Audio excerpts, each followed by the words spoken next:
lovely people. It is our favorite day here. It is Friday, the 14th of October. Welcome to TDA, the day after, your favorite news platform and the home. Sorry. What happened? You were going for a lot. Oh, sorry. Because I couldn't see you, innit? So I had to move everything out of the way. Yes, we are the home of popular culture as defined by the culture. And of course, you have amazing, lit, great-skinned people. I am one of them, your favorite shade queen, my own royalty. It's your boy Big Man Use, a.k.a. Mr. Rotations, the voice of reason, the Oracle. Happy Friday. And they call me E-Man, the pro-black activist, TDA producer and news analyst. And of course, the melanin is jam-packed. Nice. Did you add some stuff into that? No. It felt longer today. Like, he added, and of course. Okay, I think that's going on I for a while. I've thrown that in a few times. Maybe you did a bit slower. Yeah. Do you always say news analyst? You do, yeah. Don't know why it sounds different to me because I haven't heard it. I've only heard it twice this week, so sounds new. How's everyone doing though? Yeah, can't complain, man. Yeah, Can't cool, complain. man. Why do you not take a deep breath before you say how you are? Everyone good? Yeah. What's the weekend plans like? I'm going to watch the Woman King. I need, you just reminded me. I'm going to try to watch that today actually. Yeah, besides that, just going to chill. Yeah. What about you? I don't think I've got anything. I want to. You're thinking that hard. I don't think you do. Yeah, I don't think I've got anything. I want to watch the boxing though. There is? The two women, Clarissa Shields. Oh yes. Okay, yeah, you can. Savannah Marshall. It was so we are funny live yesterday. correspondent. Sorry, when Mark was reading out that story, I thought we were talking about two men. So when he asked me, I'm watching, I was like, yeah, I'm watching it. Then when I read the thing, I was like, oh, okay. I ain't watching that shit. But I didn't ever correct myself. Yeah, it's good because when he asked me, I said straight up no. I said I'm here for female empowerment, but I'm not watching that. Why? I ain't got time for that. Do you know what it is? I don't really like violence and stuff. Okay. You know, like when guys are fighting in public and the girls are like, no, Andre, tell me, look, don't do that. That's not me. I see a little scuffle, I'm out because you're not about to hit me by accident. So, yeah, I'm not really into that because they bleed in the face and stuff. And I don't see why the men do it. And I just think as a woman, I'm quite feminine. Yeah. So I can't imagine letting someone intentionally just mess up my face. Yeah. You're messing up their face too, though. Yeah, but they get lucky punches in more than I do. Because I've seen them when they finish and it's like all swollen up, eyes all like red and... Yeah. And this fight might be like that as well. Because this is like, it's billed as one of the biggest female boxing fights ever. Is it? What is the thought process behind boxing? Because it's just the art, yeah. It's just the art form. It's the art of combat. Yeah. I do combat in the gym. I'm punching the air. You know, I get the vibe that you tussle a lot, but I guess You I was get the wrong. vibe that I tussle a lot. Yeah, Do you know how much I spend on my manicures? I'm not doing that. I think it's your spicy mount. Yeah, it is. But the thing is, I'm not really in positions where I need to fight people. But if I needed to fight, like I would back a fight. I backed fights. Like I would, as and when needed, I will insert myself. Okay. But outside of that, and you guys know I've got a crippling fear of going to jail. So I can't afford to punch someone. They die. Yeah. Now I've got to take extended leave of TDA because I'm in jail. All right, We can get you a phone, though. Can you fist for me, quickly? It'll be weak. You're like, I was like, nah. because of my nails. She can't punch, she can't punch. I do what's it called, the combat. Oh, is it? I do the uppercut, everything. I can listen. Don't try me. All I right, do so kickboxing with my brother as well. You do the whole gym stuff, as in you practice boxing in gym, but you've never had a fight, like in secondary school, Like university, nothing. No, I mean uni there was an incident. What happened? It was just some girls moving mad and all sorts, but I was more trying to separate the fight, not really get involved in the fight because it was a very stupid fight. Did you swing? Okay. I didn't need to, thankfully. So you haven't had a fight yet? No, don't say yet as if it's going to happen. No, but you don't know how to basically manage confrontation that's physical I will be able to. I do body combat. with an instructor. Okay. And like so kickboxing as he's well, moving so- around and stuff. Sorry? He's moving around and stuff. Yeah. So Alright, we cool. move I thought it was around, all stationary. that kind of stuff. And I do kickboxing with my brother as well. This is my Alright, brother. okay. So if I need to kick, I know how to kick. If I need to punch, I can yeah. do all of that stuff. My technique and stuff, you know. Yeah, but the heat of a combat, like a real combat, you haven't. No, thank God. yet. Because I can manage the adrenaline. How about you, Emmanuel? What about me?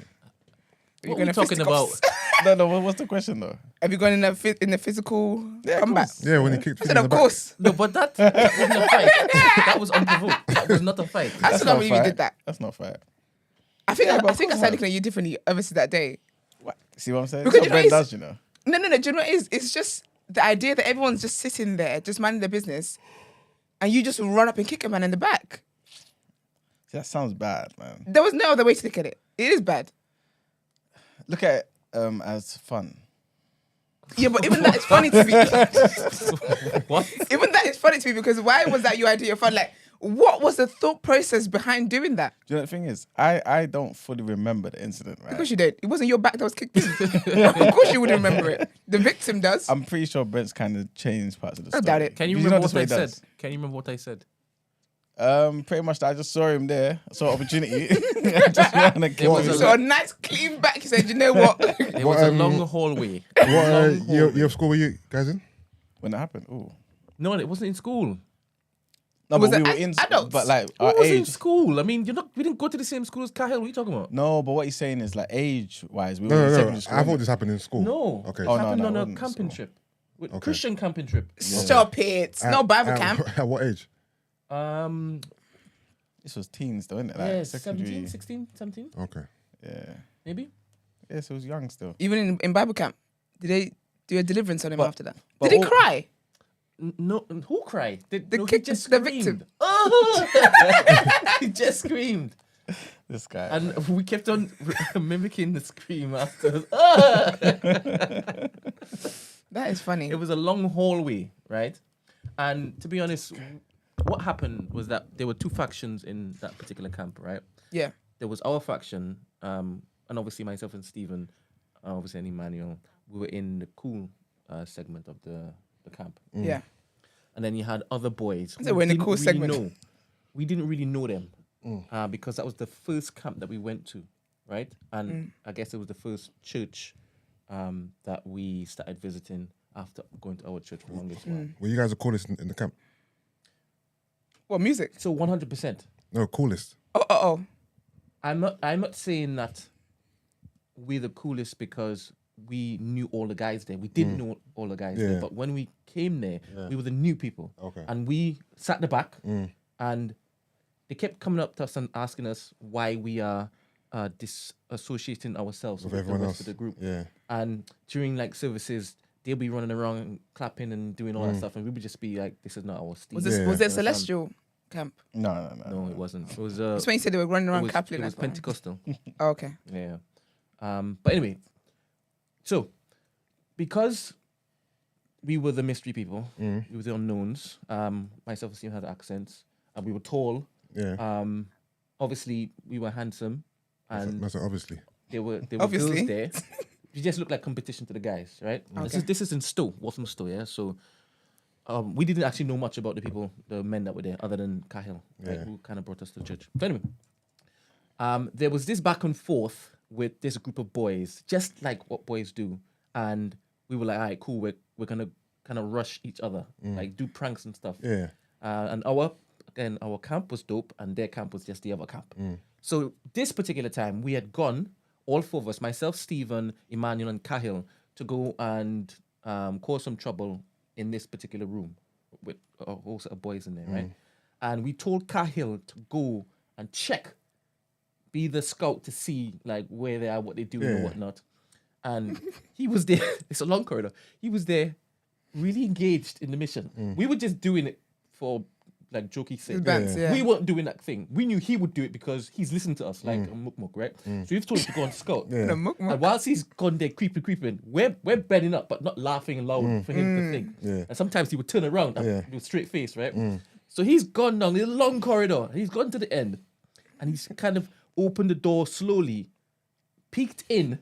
And this guy, as God is my witness, right? You know, there's a wall. He pushed himself off the wall. Yeah. Like, you know, when Like you Yeah. as in like a he boost. pushed himself.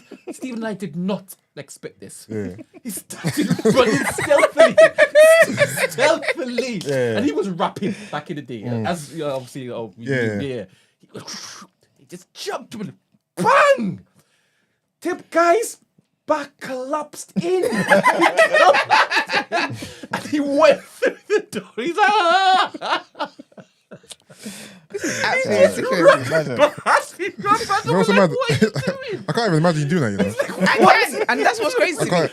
They had everybody in feud, that's why. Yeah. Maybe And it didn't happen. He did Was like, Maybe it didn't happen. whatever. He did that shit. He didn't like the fact that Cahill, this guy, and I'm sure you can, right? Yes. I'll put you a picture. of him. Yeah. He's like, you have no goal to be talking to me the way you're talking to me, right? So he wanted to deflate some of that ego. Yeah. And he was like, this is the moment. But you put your soul in a nigga's back. And he's trying to say that I'm making it up. This distinct, vivid. Yeah, but this was Go on. like many moons ago, innit? But it's Like, so Yes, it funny. was. Yes, it was. It's absolutely hilarious. But it We'll never happened. live this down. I think you should. Not with me around. No.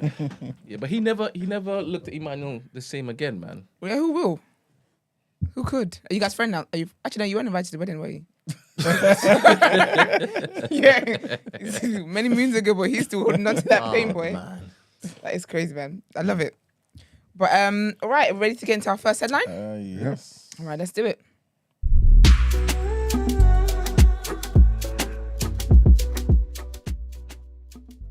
So the Russian installed leader of Ukraine's southern Kherson region, Vladimir Saldo, has called on civilians to evacuate, citing daily rocket attacks by advancing Ukrainian forces.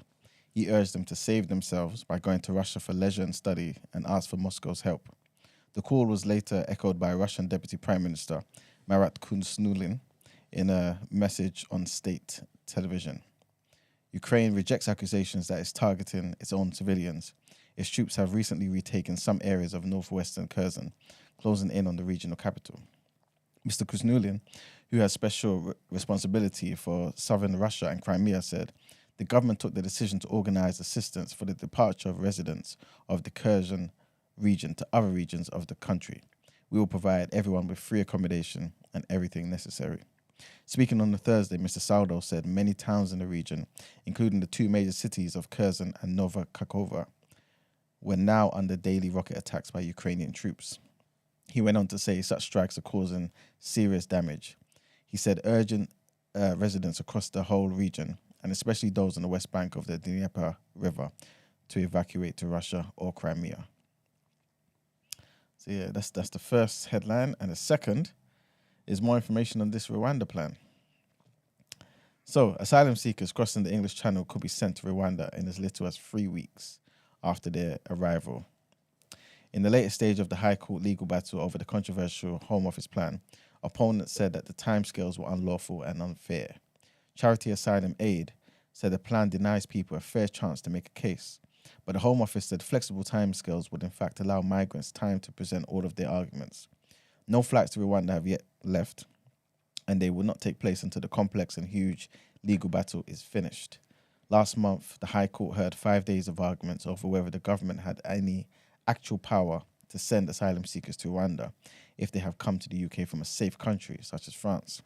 Judges are also considering the UN Refugee Agency's concerns and whether the UK can share the personal data of migrants with Rwanda's authorities. In Thursday's hearing at the High Court, lawyers for Asylum Aid argued that migrants could not get a fair hearing under the accelerated timetable to list them for a flight. So currently, this is how how it happens, or at least how they're trying to implement this entire thing, right? So basically, after initial screening interview in Kent, migrants will be given a notice of intent that they're being considered for the Rwanda scheme. After that, they would then have 7 days to make a case to stay in the UK. And if the Home Office later decides to send them to Rwanda instead, they would have a further 5-day notice of the date of their flight. Yeah, so They apply to come to the UK. They get to the UK. You tell me they're going to go to Rwanda. Then they have to reapply to stay in the UK, essentially. Yeah, present evidence of why the UK is the place I need to be. I don't have evidence. I just got here. Yeah, that's why you're going to Rwanda. They're really trying to down this hill, boy. We're going to need when the first plane lands, we're going to need our Rwandan spokesperson on ground to let us know what the vibes is like, what the people are like. Mm-hmm. The bad vibes, are they bringing peace? Are they bringing, Yep. crime, let us know. I hope he's listening. Shout out to our Rwandan correspondent. Yeah, I'm pretty sure he's listening. Yeah, love it. All right, let's get into our What You Saying topic of the day. Okay.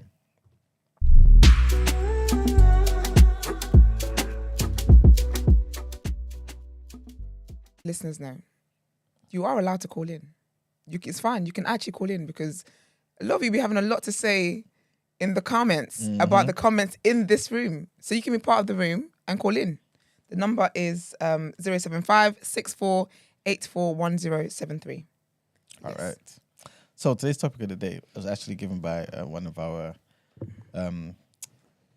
loyal listeners and viewers. Which is part of the community where people should also join. Exactly. Yeah. Community.thenewblack.com. That's right. All right. So this is a situation that's happening at her friend's church, right? And it's causing a bit of a stir in the church. Everyone's got their opinions. Obviously, the TDA opinion is what matters. Absolutely. So we wanted to bring it she wanted to bring it to the fold. To the court, the TDA court. There you go. So this is the situation, right? So you've got a married couple, right? She's at the moment she's 30 years old, and he's 65 years old. They've got 2 kids. They've been married for 5 years. The oldest kid is 5 years old. The second one, anywhere in the middle, right? So essentially, they got married when he was 60 and she was 25. Yep, cool. Now, the reason why I think it's kind of obvious that self-explanatory why there was kind of uproar in the church, right? But people are basically saying, look, one side is basically saying, look, it's love, it's the church, it's under Christ, let them do their thing. You know what I'm saying? And if you look at it now, they've got 2 kids, they're happy. You know what I'm saying? But then you got the other side that basically saying, look, these kids are pretty much gonna experience the death of their father too early. Essentially, because he's 65 right now, and they're 5. This guy could be out of there 75, 80, 15 more years. You know what I'm saying? On a good day. But, right? And obviously that would be a broken family. But they're also looking at it like this woman, not necessarily that she's conniving or whatever, but she can always remarry. You know what I'm saying? Like she's young. You know what I'm saying? So. Oh, well, I actually think so. You know what I'm saying? So the question is that woman selfish? Were the couple selfish? Were they thinking about themselves and not the children? You know what I'm saying? Because obviously, again, potential trauma there, and the young kids not being with a father, for example, if he passes away. You know what I'm saying? And also, biblically, this isn't wrong. So is it basically everyone should mind their own business? Because there's not done anything wrong. The church married them anyway. You know what I'm saying? So, yeah. When the woman sent the voice note in, did she ask if the woman was being selfish in the voice note? Like, did she bring up the woman being selfish? Yeah. I find it interesting before I get into my answer. Because you know what it is as well. It just feels like I'm always here. I'm really not even, like, I'm not a radical feminist or anything, but I really come across as if I bloody am. I don't see how the woman can be selfish. Like, how we would think that is the woman being selfish when is the man is the old one. Okay. Do you get what I mean? So, if anything, I would say in terms of being selfish, I would have thought it would be the selfishness onus will fall more on him because he's the one who's older. He's the one who's got to think of, what his health is like and blah, blah. He's the one who's got to think that when his children graduate, he might not be there. That onus is on him. She just wanted love. And it was him who didn't get with his age mates. He got with a woman that's younger. So if anyone's selfish here, I would have thought, I don't think anyone's being selfish anyway. Yeah. But if anyone was to have the selfish label, I would have thought it was him. Because really and truly, when you think about it as well, with the circumstances of the union, him being 60, so he's 65 now, so him being 60 and her being 25, I've had this conversation about the grooming stuff, about the older men targeting younger women. A lot of the onus really should be on him because why is it, what about a 25-year-old attracted you? But also, what life did you think you could possibly build with a 25-year-old? Someone who's literally half your age, take away 5. Do you get what I mean? So a lot of the onus should really be on him. Biblically, of course, it's not wrong. Really and truly, when you think about, Isaac and who was Isaac's mum again? Rebecca and Sarah. Nah, Isaac was the Jacob. Oh yeah. Yeah, Jacob. Yeah, Jacob and Rebecca. Yeah. In the Bible, the age gaps are wild anyway. It's a fertile woman. Let's go. That's really the vibe that they were going for. So biblically, of course, it's not wrong. Yeah. But I think that for me, what is most important is that when she got in a relationship, what was her mindset like when she got in the relationship? Did she actually go into... Because I do believe that you can fall in love with someone who's older than you. I don't think it's a big deal. If it's not a targeted, malicious thing, I don't always think negative of the age gap, to be honest. So for me, that's the more important thing, is what her mindset when they got together. Was she okay? Was she in a vulnerable state and this is someone who paid attention and then she fell in love with someone who was there for her? Or what was her mindset like? Do you know, that's the main thing. But I think it's not, biblically it's not wrong, yes. I think morally though, it does feel a bit weird. And I think that with the death thing, I get that, but really and truly, anybody can get it. Death is literally, could be next door for anybody. Do you get what I mean? So with the death thing, I wouldn't really, just because I don't really like to go in on age so much, because life is very unpredictable. And it is what it is. If he's there in his children's lives and he's an active father, for as long as they have, it is what it is. They'll just have those memories with their dad, and the mum can let them know about their dad. And I don't think as well it's selfish that if he does that, she gets to remarry. There's 70-year-olds who are remarrying. Like, people, do you know what I mean? You can marry, we can be the same age, get to 80, you die, and meet someone at bingo night, and guess what? I want to marry him. Do you get me? So I don't think, it's just life. I don't know, obviously, if he's been married before as well. This might be his second or third wife. I think the remarrying thing, I don't think that's a big deal. Okay. For me, it's the circumstances in which he got her. And what was her mind state like when he got her? Okay, assume that her mindset was Good. They got counselling even in the church and all that type of stuff. Yeah. This is fine then. Then fine. This is a nice relationship. They've got kids. All the best all parties involved. It's that kind of vibe. Okay. You know what it is? Considering the age gap, obviously there's quite a few details. I'm going to assume that this union is purely out of love. Yeah. There's no ulterior motives. It's not financially driven. Because when you see a 25-year-old with a 65-year-old, so is it 65? Yeah. Yeah, 65, yeah. No, And 30, and she's coming 30. It was 60 and 25 when they met. Yeah. Right? Yeah. You could assume that maybe she's with him for, you know, financial reasons or security, all that stuff in it. So I'm going to assume this is just purely out of love, right? Yep. Personally, the age gap does bother me because, for example, if my sister told me she was dating a man who was 30 years older than her, I would have a lot of questions, right? So I'd question the age gap first and foremost. In terms of what you said about grooming,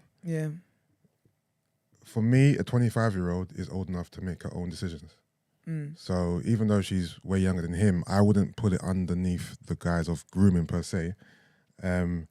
This might just be, again, I'm going to assume this is genuine love in it. In They're even saying that it is. Yeah. They would say that though. Yeah. You know, victims don't really know they're victims. And you know what it is? Most people, they live in the moment. So for him, he's not thinking, oh, I might die That's the in thing. 5 years. He's hoping he lives until, you know, he's in his The kids are 80s, 60. 90s, right? So to say he's being selfish, I understand. But like you said, anyone could die at any given time. Yeah. And if this is genuine love, I don't see why you wouldn't pursue it just in case I might die before my kids reach a certain age. He's willing to take that risk, and so is she. Yeah. They got 2 kids. So, you know, that gives the relationship some type of like foundation. And I guess, you know, he's hoping he lives and he's able to spend as much time with his kids as he can until he goes. And like you said, the kids will just have to deal with it when he passes away. That's the unfortunately, thing. that's his life, innit? Yeah. My only issue is the age gap. I think the age gap's too big, and I'm just making it personal for me. Cause like, if my sisters were dating a man that age, I'll have my eyebrows to be raised. I would for definitely be sure. shy for myself to even bring that to You know my what I family. mean? Like, and even me meeting him, I'm like, he was old enough to be my dad. What's going on? Literally. So you don't think that they should have considered like the children and the impacts of like losing their dad potentially, and I think that should have been a conversation. Yeah. The same way you'll consider, you know, we had Emmanuel talking about sickle cell. The same way you'll consider that, yeah, I think this should be considered. But is it enough to override the love you have for each other? And I don't think it is. You know what I mean? It isn't. Yeah. Because you don't know. We're having a conversation about the unknown. We don't know what we don't know. Yeah. So I can't pass up on this love now, because this could really be it for me. Yeah. Even at 25, you never know how she felt about him. So I can't pass up on this love now of a maybe. Then he lives extra 40 years. Do you get me? Like you just don't know what you don't know. So for me, that wouldn't override that. But I will say, me personally, though, if I'm marrying a man who's 30 years older than me, that's because I'm literally about to be traveling the world. I'm not having kids. Do you think this is? No way. Do you know what I mean? If you're that older than me, it's because you want. This is your final. Respectfully, this is chill time for What you. you mean? In the world. That's how he's seen it. I'm saying that's how seen it? I would see it. So if Okay. a man who's 30 years older than me moved to me and say, because also I can't lie to you, it depends how this man looks, Depends on how she looks. how he looks. I said what I said.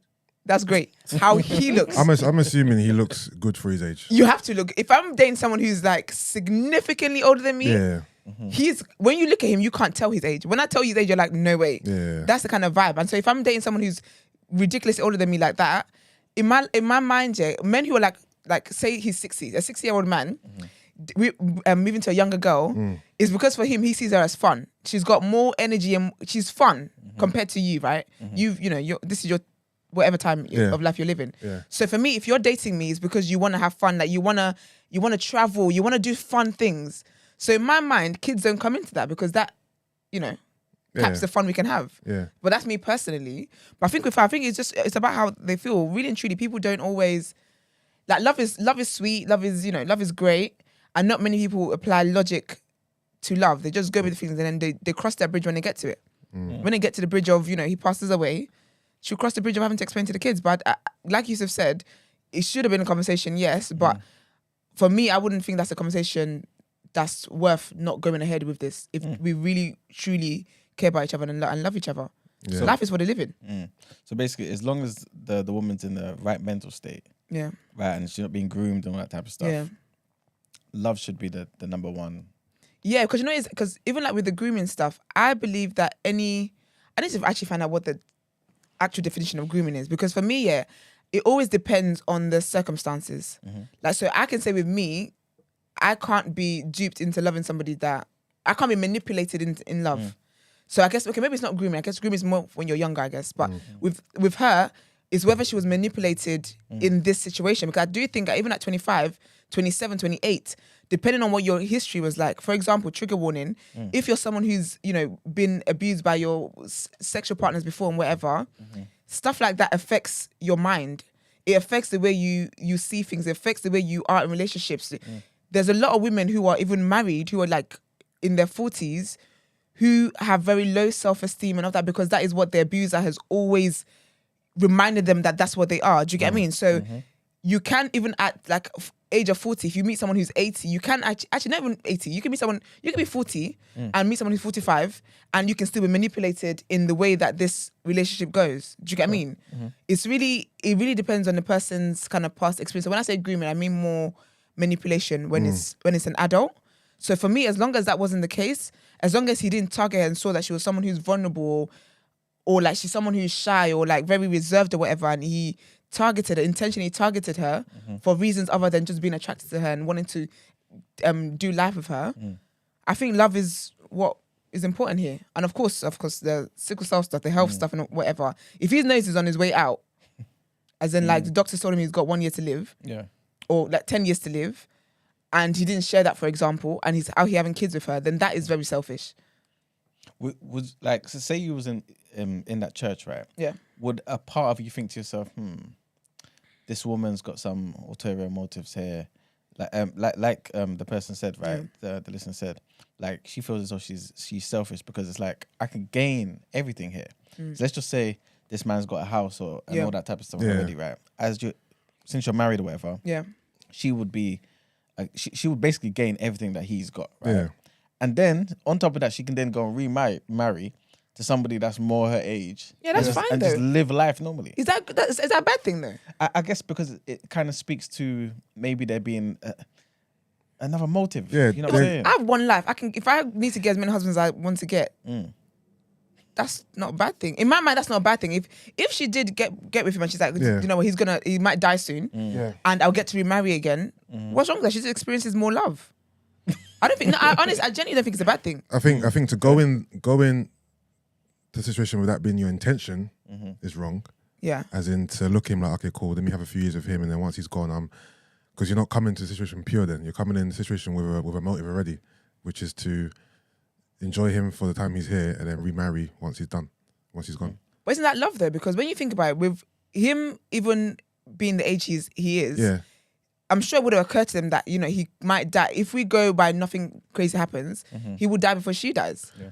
But I know, so but- she's aware of that. I just think with love, people like to seize the moment kind of thing. So the reality of the age conversation of if he dies is that yes, the children will be fatherless, blah blah. But the reality of that conversation, even for him, is knowing that she might remarry. Like couples have these conversations of if I die, will you remarry? Will you stay? Having the convo is fine. I'm saying more so to her that being her plan from the jump. Yeah. Like she's looking at the situation like, okay, cool. I'm gonna be with him for X amount of years. Yeah. Once he dies, I'm gonna get the estate, the house, the money. Yeah. For that to be her plan coming in, Okay. Yeah. I think it's wrong because she has a motive. Yeah. If you're just in it for love, you're not really thinking about that. Yeah. You know what I mean, obviously you can plan for the future, but you're not thinking of your life after him if you're in love with him in the moment. Yeah. But then if, say, for example, say she thought that as well, like say she had that way of thinking, but then he's thinking, okay, this is a younger woman, I want to have kids. Say he hasn't got kids. He's like, oh, she's a young woman, she's more fertile, I've got a better chance of having kids with her than with anybody else as well. Do you see that the same way as well? Because he's got a motive. So he would have seen and thought at her age and thought, oh, she's more fertile, she's younger. Yeah. If I marry someone who's 40, we're gonna have to try. Yeah. But with her, the likelihood of her just having babies, do you think that's the motive as well then? I don't see it as a negative motive. I just see it as something where it's like the woman on the other end of it would also want the same thing as well. Like she doesn't want to be in a situation where she's struggling to have kids if she wants to have kids, right? And neither do I. So, you know, let's do it. So I don't see it as a one-sided thing. You know what I mean? Yeah, I think if you love somebody and there's money involved and all these things, I think those are perks of the love. So I don't see it as a bad thing. I think if you marry someone solely for the money, so they love you, you know they love you, but you don't love them back, but you're only here for the money, then I can see morally that's wrong. Okay. But if it's a thing where like she did love him, but the bonuses of this is that he's got money, if he dies, you know, I get this and blah blah, I don't think that's a bad thing.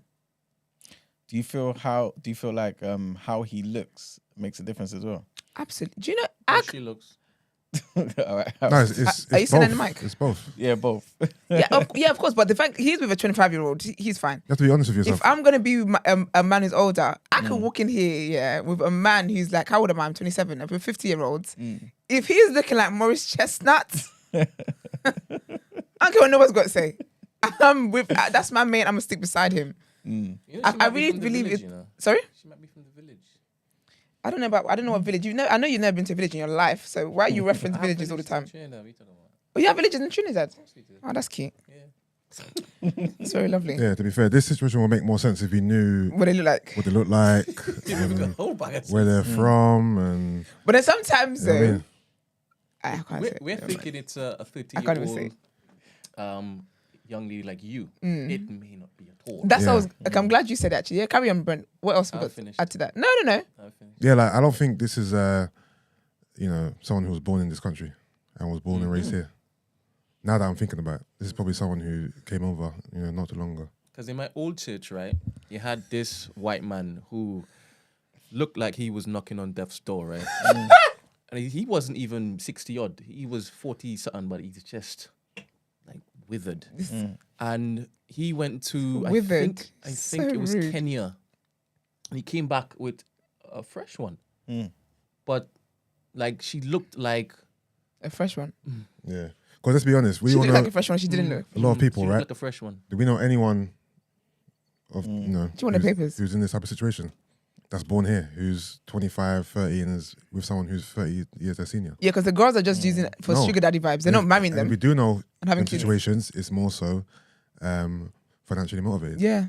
So yeah, I'm saying she's definitely a freshie of some sort. Then does that change how you see it then? Because then Yes, you're even seeing worse a- for me because now it's giving. If he's not a white man, I'm fine. But then it's just giving like savior complex, and now then it's taking advantage Yeah. because they don't know any better. Maybe all they want is creepy now. security. And they want like They want what? Are you talking in the security. mic? I think so. Yeah. I can Maybe Okay. all they want is security and like a long vacation. If you've been plucked from a village in Kenya, No, plucked. deep recesses and regions of Kenya, and you have this white man, 100%, you would have seen the white man as something or the other. Yeah. I 100%, think, to be fair, yeah, you're right. I can because definitely that imagine background- this being that situation. You know? Yeah, I can. And 65. especially because, and don't take this the wrong way, because this is a story that's come out of the church. Oh my gosh, is the person listening, I can please? see it more so. The person that sent a voice note, give us more details, please call in. Because really, I'm Yeah, I think. leaning that way now. But then it's weird to me now. Yeah, but the thing is, I get it because obviously with her, it's a ticket out of whatever situation she's in. Yeah.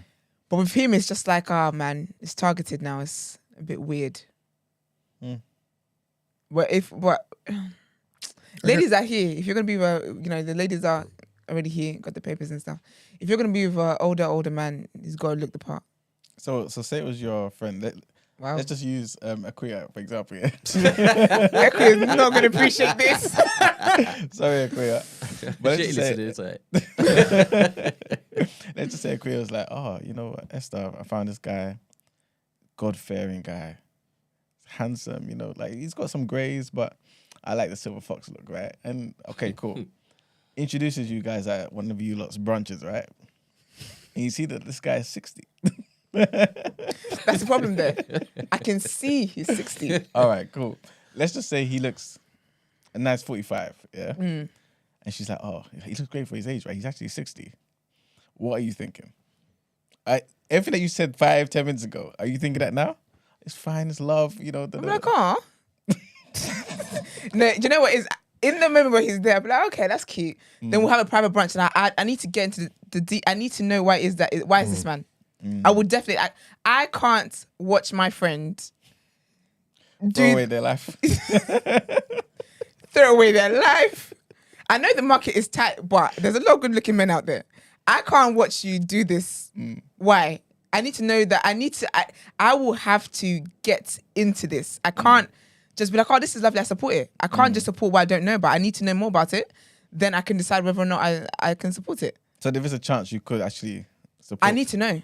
Similar to this woman, I need to know. I need more information. You can't just tell me, yes, he looks 45, but he's actually 60, and expect me to be like, oh, yeah, I'll be a bridesmaid.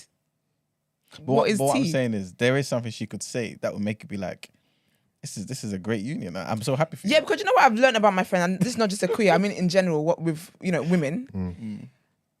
Sometimes you just have to let people go through what they need to go through. You know what I mean?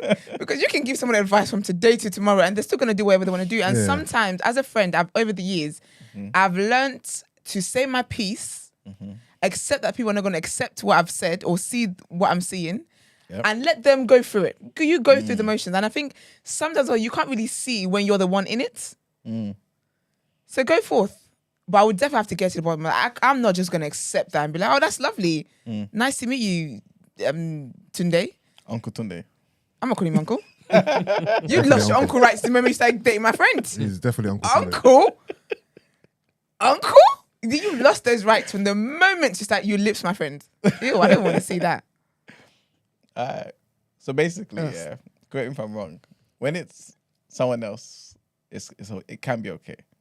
Right, but when but it's the same energy. Because remember the girl I said that with her, I need to know the situation. Okay, cool. If it's from the village, as much as for me it's like weird because I feel like he's doing a white man savior complex thing. It's a thing there. I can understand why she went for that because again, for her it's a way out. So I can accept that. For me, I always just need understanding. Yeah. I just need to understand the situation. I can't just off the bat. I don't off the bat to support things. I need to know why it is because again. For me, if I hear about that age gap, something goes off in my head. Subconsciously, consciously, something just goes off in my head, and I need to explore that. If you're someone I care about, or even if you're a stranger, I need to understand what the thought process was behind this. Yeah. And then after that, all the best with what you do. Yeah. Better you than me though, but all the best. One of my biggest takeaways is that men can really have kids whenever, innit? No, yes, because there are men who are 70, like getting women pregnant. Man's having kids at 60 years old, 65 years old. That's crazy. There's men who are 80. I remember when I was in school, like when I was like younger, like this was like secondary school, and this guy that was in my class, his dad was friends with my granddad, and they were friends, but that was his dad. The thing is, this might sound stupid, but It's crazy. you know, obviously, you get older, your sperm don't get older. Like, you know what I mean? Like, No, I can remember shooting. no, I ain't talking about the strength of the sperm. I'm talking about like the DNA. No, but that's structure where of the it's sperm. no, but it does. That's where you have isn't it? What is it? What's that? Downs, isn't it? What I'm trying to say the is, risk of that is with yeah, if you have women, if yeah. you're Oh, is it? Oh, if you're an okay. 80-year-old man who has a child, is there a chance that this child may have some type of ailments because of your age? That makes sense. What they say is that men can have kids till like the day they die, right? Yeah. But I guess the strength, the vitality of the sperm won't be as much as it was before. Are you talking about the strength and vitality in terms of the chances of the woman getting pregnant, or if she does get pregnant, the health of the baby? I think it's a bit of both. Okay. I think it's a bit of both. But I think it's more so the health of the baby. Okay. Yeah, but that's what I've heard in it. But I don't think it's that significant though. I think most of the issues that may present itself is because of the woman. Okay. Yeah. Apparently, yes. Yeah, so there can be something as well. Yeah. What's that? Apparently, there's more risk of deformation. And someone said, yeah, like what you said is right. There can be Yeah. issues with it. Yeah. But I don't see how I'm marrying someone who's like 30 years older than me and I'm having your kids. You are high. I'm here for a good time. I'm here to spend the money that you've been working hard for all these 60 years. I'm having fun. So then let's just say he kicks a bucket, right, in 10 years' time. You then remarry and have kids with someone you really like. That's the game. That's the game is the game. While he was here, I gave him the love he needed, didn't I? I've done my services. I've paid my dues. Now let's get to the real love. There you go. It's fine, man. People, listen, you got to do what you got to do. The women I love, yeah, are women that just remarry. It doesn't work out. That's fine. They don't let life hold them back on love. And I absolutely love that. Like, and I think, obviously, I feel like obviously white culture enables that more than black culture does because we're very judgmental in our community. But sometimes I watch stuff and like the woman's like, yeah, it's my fourth husband. Get it, Karen. Come on. I love it. Crazy. Of course, the people that marry for insurance, they're different because Americans really do that. They go on a tour, they go to different cities and marry men just for, like I used to watch the crime show and they literally would just marry a man. They target the man, they do their research. They know that he's rich, he's that, he's got money, he's got life insurance, might be like $1 million, stuff like that. And then they marry him, make him fall in love, all that kind of stuff. And then slowly over time, they poison him. Little dust here in the sandwich, here and there. Next thing, he kicks a bucket. And then because they've been doing it over time, the autopsy doesn't really find it. Women are smart criminals. I don't know.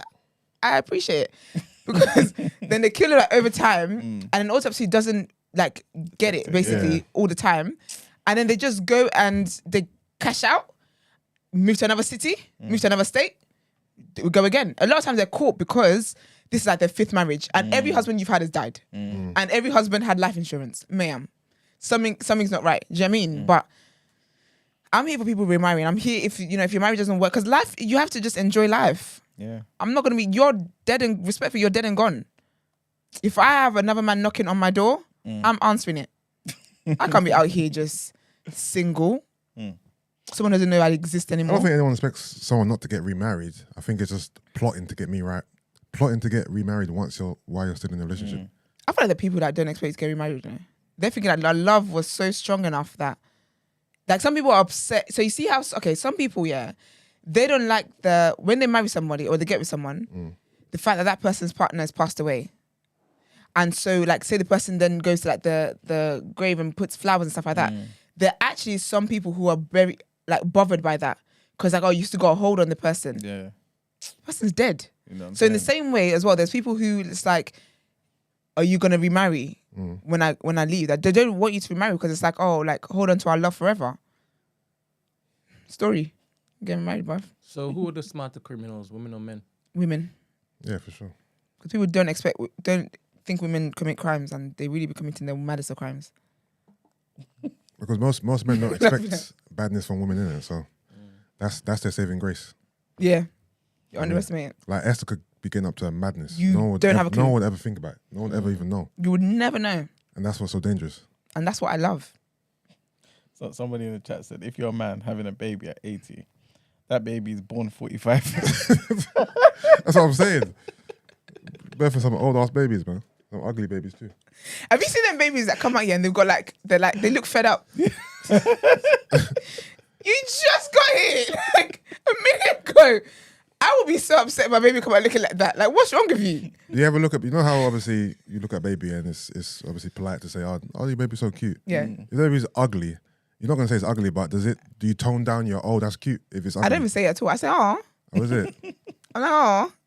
What a little one. You know, you have to start commenting on the features. Oh, look at the tiny little feet. That's rude. I tell people don't show me the baby. What's that? Don't show me the baby. Why? Because my face is just gonna speak for itself, innit?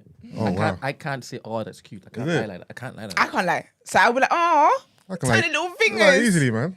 The baby. Nah, I can't lie, man. That's dead. Out here racking up sins. I'm sinning in other ways and need God to pardon. Nah, I think that's a sin that God will allow. Nah, I don't think. Listen, I'm trying to cash my sins in on other bigger things No, God, no. that I need to do. No, God will. No, your baby. For sure. Nah, it's chaotic, man. Before we wrap up, yeah, this just reminded me of one. There's one show. You know the Housewives of. You know they got bare different ones. Yeah. What's that that Mormon city called? Oh, I don't know why it's just Salt City. Thank Salt you. Lake City. Salt Lake City, that's it. Oh, did you watch it, Brent? No, I know what Salt Lake City is. I don't know. Okay, when you said Real House, I was thinking, wow, you got a bonnet on and everything. It's very on brand. Have you seen one of the episodes? I have seen, what, the most recent one? No, like any. Yeah, I have. So you know where I'm going. Yeah, she's wild. Okay, so basically that situation is right. She is a Christian woman. She's a Mormon. No, she's not Mormon, you know, the black lady. Yeah, isn't she? Is she a Mormon as well? No, she's not. I Oh, think no, she's the she's only not. one who's not. She does run a church. Yeah. But it's like it's a denomination of a church. Yeah. Yeah. Yeah, exactly. It's a funky one. But basically, she's got loads of money and stuff, and I think she obviously got it from her husband. Now, long story short, her husband is her adopted grandfather. Her husband is her adopted. Don't even do like that. grandfather. Her husband Yeah. is her grandma's husband. Her Yes. grandma's dead. Yeah. Okay. So her husband is her grandma's husband. Her grandma passed away, and it was Hold on, her grandma's what? Second husband? no, like, I don't know if it's second husband, Yeah, but it's just her husband. Yeah. So her grandma, Yeah, but that means that's her granddad. yes, yeah. No, That's what I'm saying. Did she remarry Yeah, him, yeah, or that her that's true. actual biological No, grandfather? like when her grandma was alive, that is the man she called grandpa. Yeah, so that's her grandfather then. That's Her whether actual she's adopted grandfather. or not. That is her. She no, grew up no, with but that man. Yusuf was saying that if that's actual first husband, Yeah. then that means biologically Yeah, that's her granddad. that's her grandfather. So Yeah, she married her it's- grandfather. Yeah. I No, don't think it's. no, I don't think it's it's not. biologically. Yeah. No. Yeah. I don't think it's biologically. But basically, yeah. So is that what you're going with it? Yeah. Basically, saying, what do Yeah. you think about that? It was situation? weird when I heard her. I mean, she does act weird. She does look weird anyway. She's a weirdo. But it was weird because she's like, "Oh yeah, I'm married to my granddad." And people talk about it around the town because like, what the hell? Yeah. So what's mad as well is that she fell out with her mum Yeah. because she and her mum were trying to compete to see who would get to marry him. Oh yeah. Yeah, so she and her mum fell out because basically her grandma said her grandma basically willed her money and said the only way you get all my inheritance is if you marry my husband. Yeah, because she And said so she had she a did. vision. She said she had a vision. Yeah, that, but But is this some type? Is this Love like? to see Is this visions. like common in the Mormon community? no. they're not Mormons. They Oh, just sorry. live in a Mormon, like heavily Mormon town and stuff. Okay. But they got like their own Pentecostal. Yeah, it's not common Offshoot. because everyone thought she was weird. Yeah, everyone. Everybody thinks she's the entire town thinks it's weird that she did that. Yeah, not only her, but the grandmother is the one who prompted her to do it. Yeah, Yeah, because she basically said, "I'll give you all the money," and then her mum's upset because her grandma willed it to her, to her granddaughter, and not to her child, not to her who's So her daughter. that family's weird then, because the mum was in it. Everybody. The mum was in it as well. Yeah, because she and her mum had fallen out because So she that means didn't inherit her dad. The mum wanted to marry her dad then. No, her adopted dad. Yeah, Sorry, it's not Yeah. biological father. Yeah. yeah, it's not biological. Yeah, but the thing is, if they can do something like that, I'll be honest with you, I don't even think if it was biological, they wouldn't not do it. Nah. Do you know how weird that is anyway? Because you know what it is? You're adopted. Because I think maybe the way I think of adoption, whether I'm adopted or not, you're my parents. You're all I've known. Yeah. So if I've grown up calling you grandpa, Yeah. we're now having sex. But what this is not making it crazy. right, by the way, but what age did the grandma marry this next guy? Because never he sure. may not been in their life since they were kids. It's still weird No, though. it's still weird. Literally, you used to dig down my grandma last month, and this month is me. Ew. And they got a kid together. Yeah, They were kids together. Yeah. He's like It's a grown weird. teenager guy now. I can't even date guys my friends have dated because you kiss my friends. How much more my grandma? But yeah. Granddad's getting it in though. Oh, yeah. He's the only one winning all of this. Creeps. Yes. All right, is that it? Mm-hmm. Lovely. All right, let's get into our next headlines.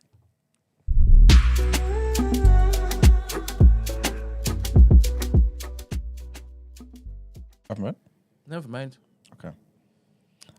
So next headline. I believe we spoke about this on the show at some point, and it's about the Parkland shooter, right? So the gunman who killed, trigger warning, 17 people at Marjorie Stoneman Douglas High School in Parkland, Florida, has been spared the death penalty.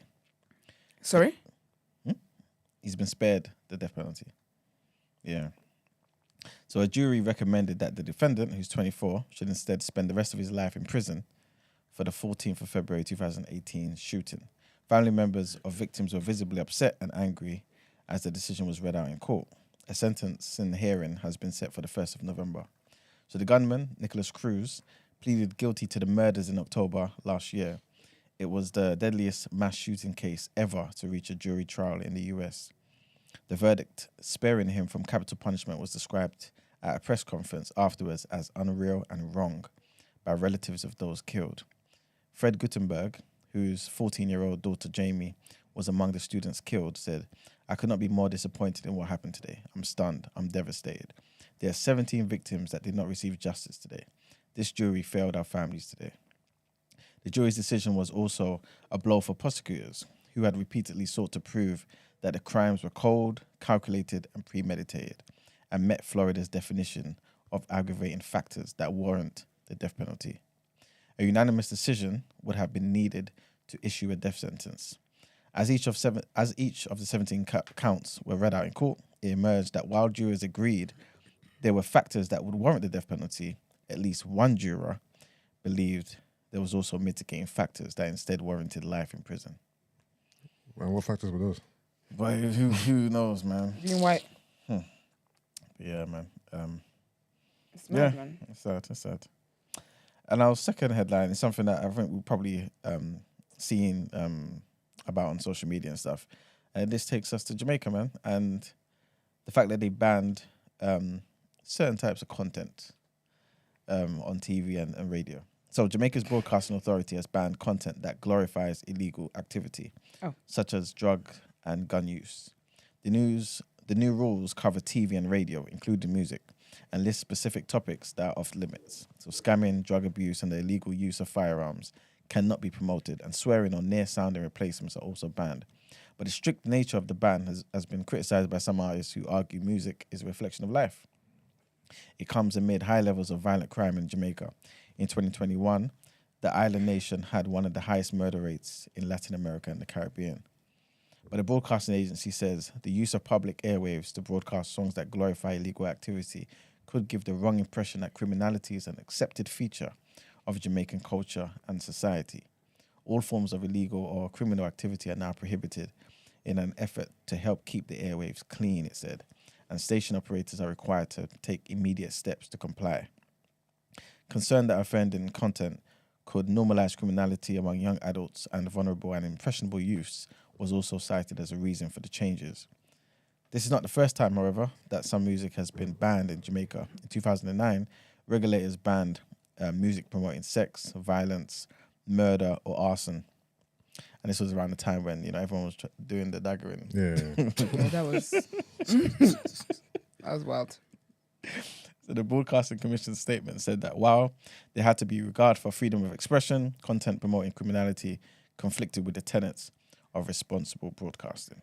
I'm surprised by this, to be fair.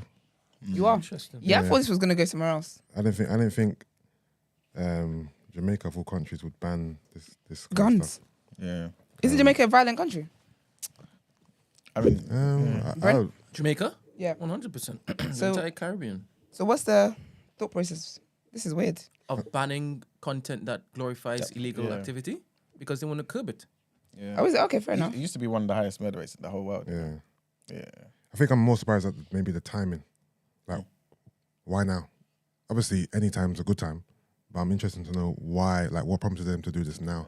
Vibes the- on the It's ground. ridiculous. Are the murder rates at all-time high? Is crime at all-time high? I mean, I think it's gone down a bit, gone down. Yeah, I think it's gone down a bit. Because before, I think it was worse, the murder rates numbers. Yeah. So are we just saying that because we just assume it is, or is it stats that you're? No, because I know at one stage it was like top 3 in the world, but now they're basically saying in 2021 that it's basically one of the highest in that area in the Caribbean and Latin America. So you know what I mean. Based on that, I'm assuming it's definitely gone down. But sorry, Do you get what I mean? the first stat was the world. The second stat was just The area. the area. Yeah. So yeah. how do you then gauge? Because it's like you saying, oh, you're the tallest in East London, right? But then you only find out you're the tallest on your road. You know what I'm saying? Shouldn't you use the same metric? Is what I'm saying. From in whatever 2019 and in 2022, you should use the same metric that you compared it with. No, you should still say the world. No. Yeah, but that's what I'm saying. Because they're not describing it as the world anymore, I'm assuming the number's gone down. You know what I'm saying? Maybe I should just Google some stuff. Yeah. I mean, But yeah. Hold on. So the music promoting sex, violence, daggering. Is that still banned, or has that ban been lifted. I think that's still banned, you know. So what's Jamaican music gonna be about? What's what, sorry? What's I Jamaican think because music gonna be vibes. about? I think it's because vibes might be up for parole. Peace and love. Peace and love. What was his girl's name again? Turkish babe. Not Ekinsu. Hold on, are you sure that ban's been lifted? Because in the past 3 years or even longer, how many daggering? You know, Jamaica do the crazy daggering. They jump off the top of the building, land on Listen, the it's girl. mad. Like that stuff is still going on in It's Jamaica. mad. We see it all the time on social media. Yeah. That's the welcome dance when you get there. Yeah, like they take it. It's like a sport. Seriously, over there. not a sport. You got like the big women with the skinny guys, and he's like twirling around her body and jumping off her back and shit. It's mad. Doing the triple bye bye birdie. It's crazy. No, it's insane over there. Like daggering, and it's a sport over there.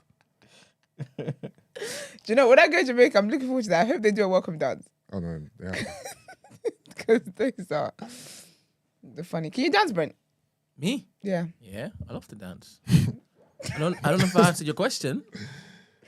Would you ever do a synchronized Brent, dance? Synchronized, no way. When would you dance? When do I dance? Yeah. I dance in the gym. Dance No, in the gym? with a little 2-step in between sets. That's not a little. You know, you look over, you see the Cha, guy cha, just cha. bubbling. So when you say dance, what do you mean? Like- Choreographed? No, Like- not choreographed. No, but like you dance. Weddings. dancing when you're exerting Okay, a lot of weddings. energy. Yeah, weddings. Did you dance at Fingers Wedding? No, I was gonna say, what music was that? that you was not danced the to? vibe. The entire wedding was the vibe, to be honest. It wasn't a joyous. I think For me, you're so rude. you don't understand how dead it was. Like the food. Did I tell you about the Oh. song? Yeah, you're talking about the food. You know when you said it wasn't a joyous occasion, I thought maybe because you were in love with No, the for bride or them it's something. fine. For them it's fine. Obviously. But No, I thought you were in love Would with you the guys bride. ever go to a wedding where like you're in love with the bride? Hell no. I don't see why I would be invited. No, but say like If the she knew partner that I didn't was in love with know. her. They just think you guys are good friends. Like you guys are cool friends, and you got invited, but you're in love with her. Yeah, I'll go. Yeah. Yeah, I'll go. But when you hurt, you seen your love of your life get married to someone else. Listen, sometimes pain is needed. You're sitting there shedding one tear. That'd be wild. That'd be wild. apparently, people are showing their frustration with the ignorance towards dancehall music and music in Jamaica. What, in this room? Who in this No, room? in the comment section. Yeah, in the room, obviously. What we said? Did you know that? Sorry.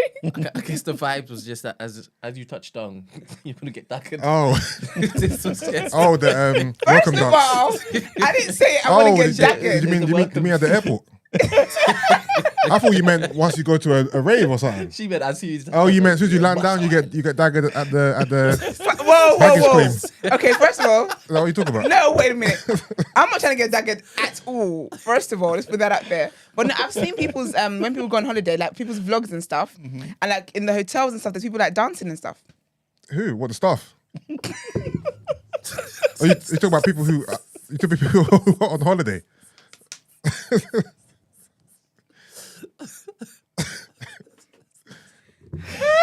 Listen, to the Jamaicans in the comments, I'm being misunderstood, and I don't want to explain myself because I know they take it seriously. Hey, for Because you know real. you were reading. I remembered when they tried to cancel Marv. Oh no, Caribbeans said take their soca. music so seriously. Oh my god! said Obviously, soca we know the instead. the carnival thing, innit? Oh yeah, Yeah. too. But I remember when Marv said soca wasn't great music, and I remember one of the comments he got. I literally remember it from time to time, and the guy was like, "Soca is life." You what's it? You mother cunt. Yeah. No, I think Caribbeans take music the most seriously. I think I learned it. Yeah, apologies, guys. During that whole saga. Yeah, it was mad. Like I thought this is like life or death for you guys, isn't it? It really was. Like, it's only music. Fuck. Woo! All right. Banter, LOL, guys. Yeah, man. We're all family. We're all family, innit? You can cuss Afrobeats if you want. Yeah.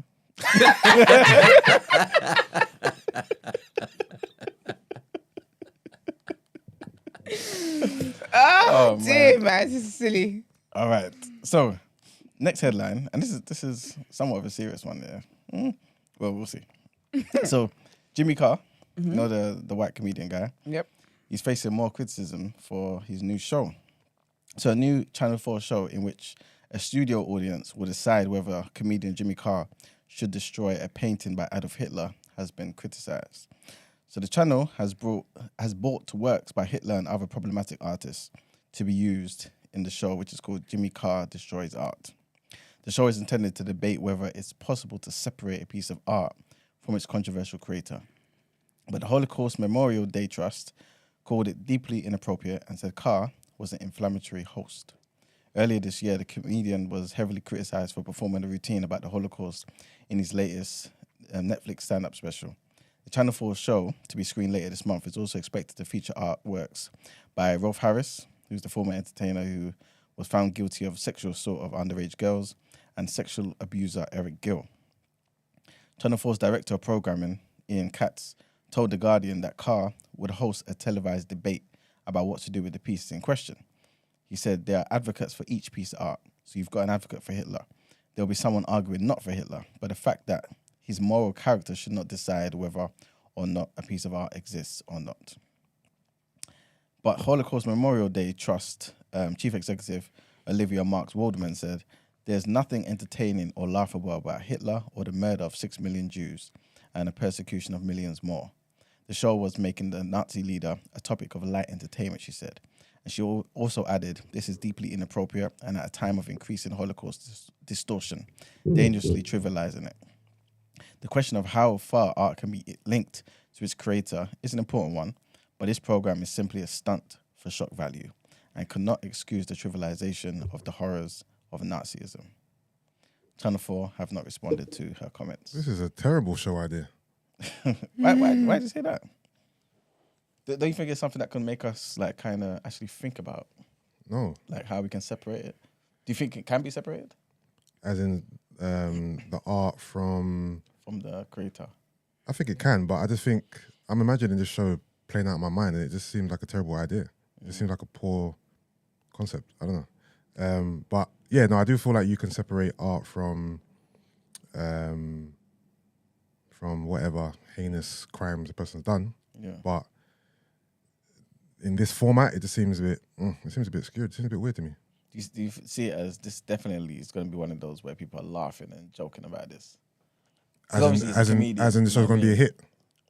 As in the show's going to be a hit, you mean? No, as in like this lady says, like it's going to be trivializing all the evil that this Hitler guy did. I guess so. If he's going to be there making light of it. Yeah. Right.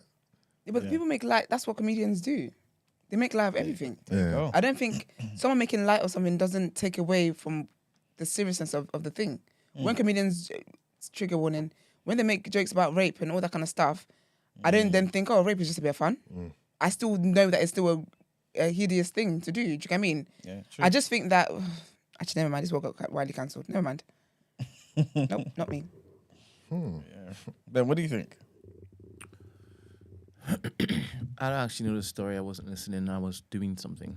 All right. Let me You ask responding you to the hate? Is this the type of show you would put on TNB? No, it's white people stuff. Give me a rundown. We'll again. have to. Okay, High notes. so basically Jimmy Carr's got the show, right? Yes. And it's called Jimmy Carr Destroys Art or something like that, Yes. right?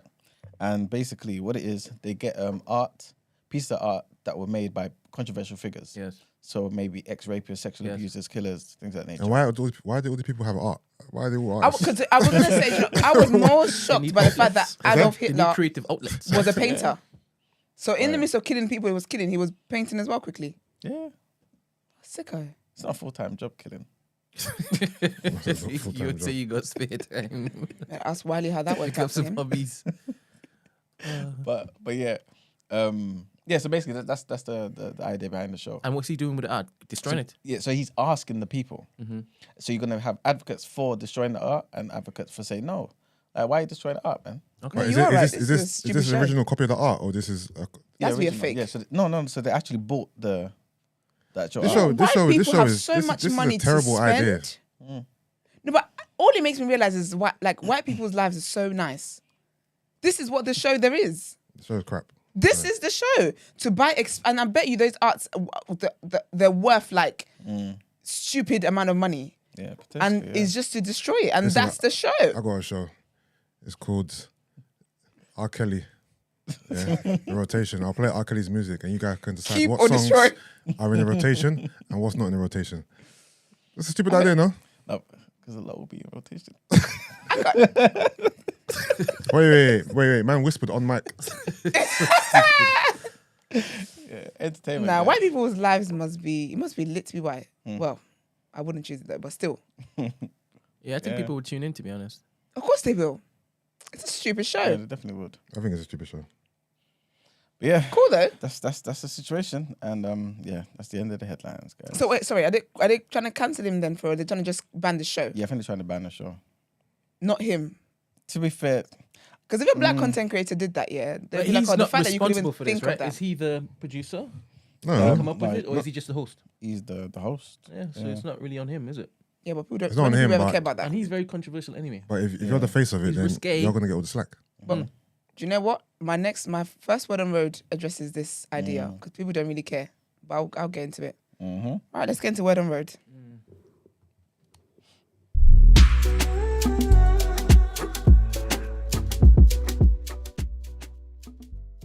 You think so? Do a Tory Lanez one. Do a Chris Brown one. Can I be on the Chris Brown one? And Wait, and decide what songs make it. Wait. What were we just doing just now? No, What were we just doing just now? no. Let's I go. said it was a terrible idea. No, Oh, You're talking to me, so don't we when you're talking to me at me. no, as in what were we just doing just now? We were just saying how silly it was and how white people be white people in and Yeah, but if white people can get away with it, why can't we? but you let's deep this. Actually, no, no, go on, go on, No, go on. no, no, no, Go on, no, go on, no, go on, no, deep it, no, deep it. because you're gonna then say No, I'm but getting vote- on to you. no, I wouldn't say that. Really. You're Well, calling me weak. There's only one way to find out, innit? So I'm joking on a gun. Exactly. There's only one way to find out, right, Yusuf?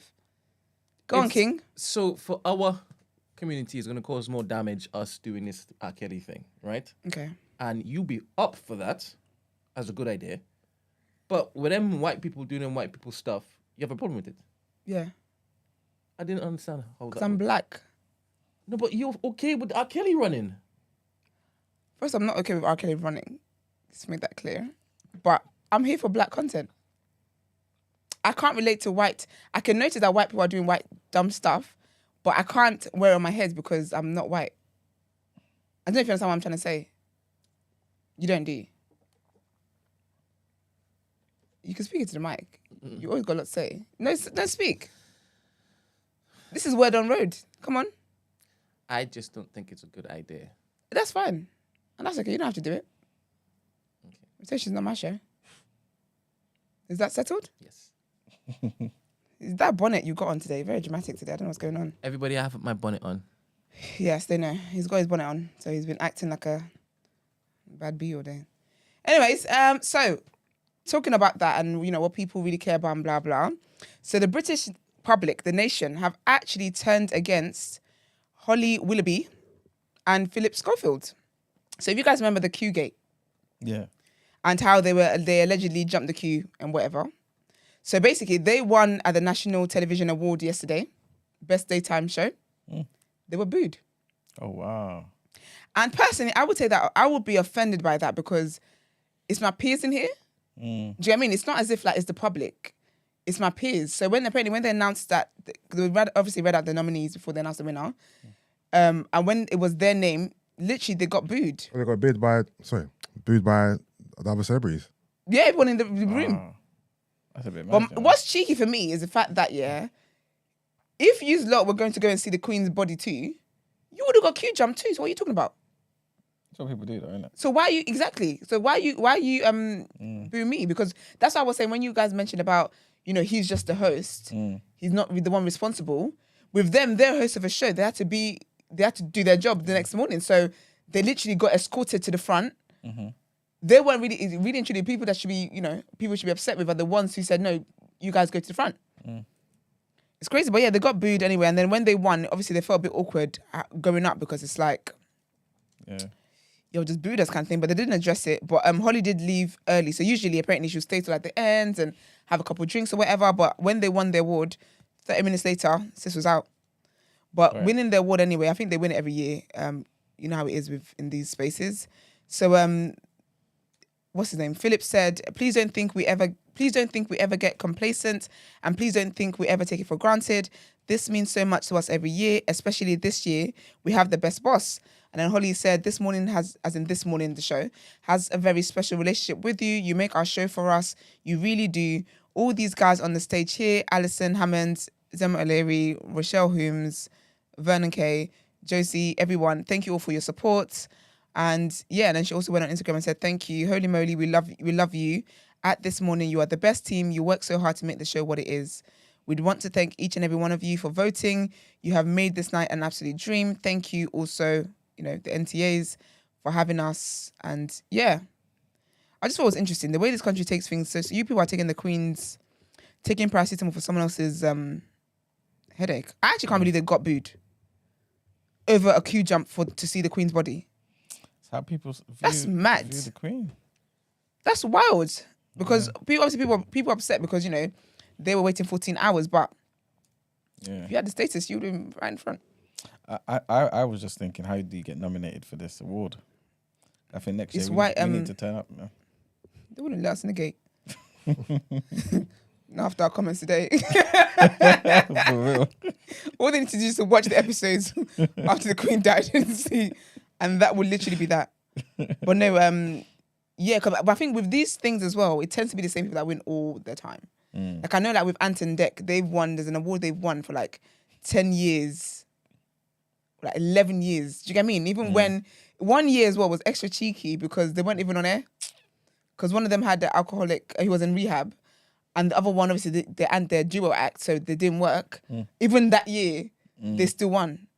So I don't think we're going to get in this space. We need to have the New Black Awards. What do you guys feel about awards, actually? Yeah, I think it's cool. It's nice to celebrate people's achievements and stuff, isn't it? Yeah, I think it's cool to be recognised and given recognition, but I don't think you should live and die by it. Or like, you shouldn't be upset if you aren't nominated or if you don't win. Yeah. I think a lot of people some people tend to be like feel overlooked by it. Yeah, I get that though, because especially if you feel like, wait a minute, why is this person? I feel like if you're obviously killing it in your industry and you're the people's favourite, and you know what I mean, and you don't get recognised, then you feel like it's a personal vendetta because this company, this organisation is obviously aware of my presence or our presence. Why haven't I been recognised? Yeah. So I get it, but at the same time, you can't take it personal. Jinan just said that we need to start showing up on time at least before thinking of an award. Should I ban her? I don't even know what our allotted time is, to be fair. Oh, I shouldn't ban her. I never mind. That was just my voice. I just want to say that, Brent, I didn't say we should have an R. Kelly celebration day. This is how people get cancelled. No, that ain't what he said. No, that's the poll he's put up. Oh. R. Kelly celebration day on Monday's the rotation. First of all, no, that's not what I was talking about at all. Just making that clear. No, he knows that's not what you're saying.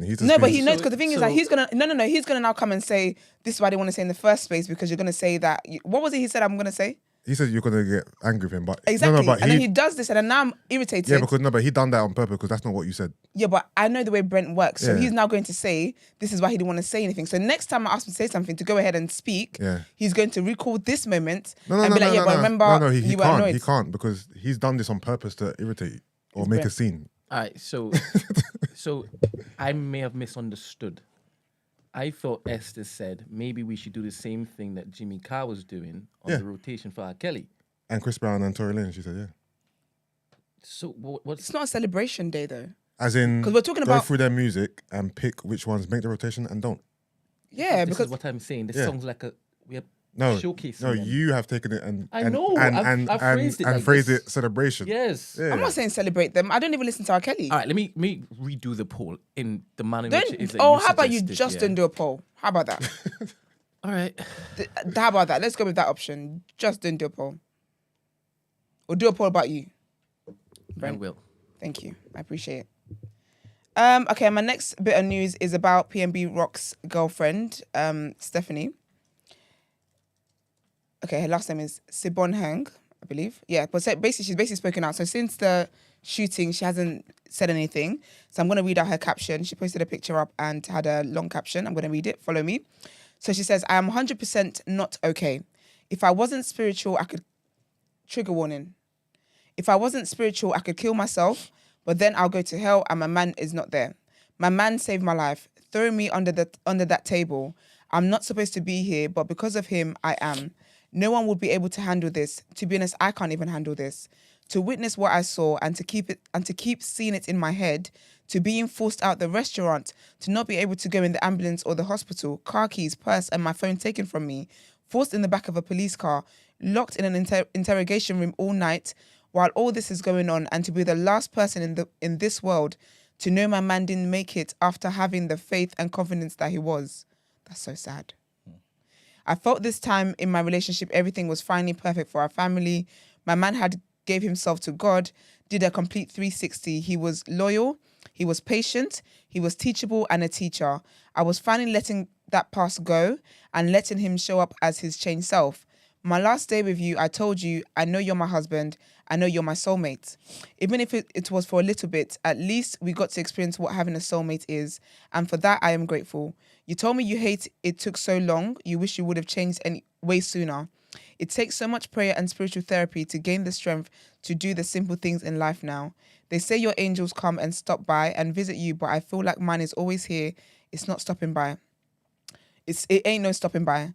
This life we live on earth is just temporary before we get to heaven or hell, where we will spend eternity. Anything that matters in this short life is love. Anything else is irrelevant. You can't take none of this stuff with you. The devil is running loose on earth. I will never understand a loss so close. I feel so empty. My world is dark now. My heart is broken for the kids. Cover me with the strength, grace, and vision to carry on for the family. Shed light on this world in such dark times. Let your power overcome evil. That is very, very heartbreaking. That's actually very sad. And to think that, the whole time she didn't even know her man was dead. She was out here being interrogated. And then she comes out and then people are cooking her. That she's the reason why he got killed in the first place. These times he saved her life. Whew, that's wild. But yeah, man. It's a shame. And then my last bit, oh gosh. You know, actually, I woke up at about like 4:30 and I couldn't get back to sleep in it. So I went on Twitter and I actually read all of that stuff. What did you? The stuff that you're about to read, the Nicki Minaj. It's mad. I actually saw all of it. The girls are at it again.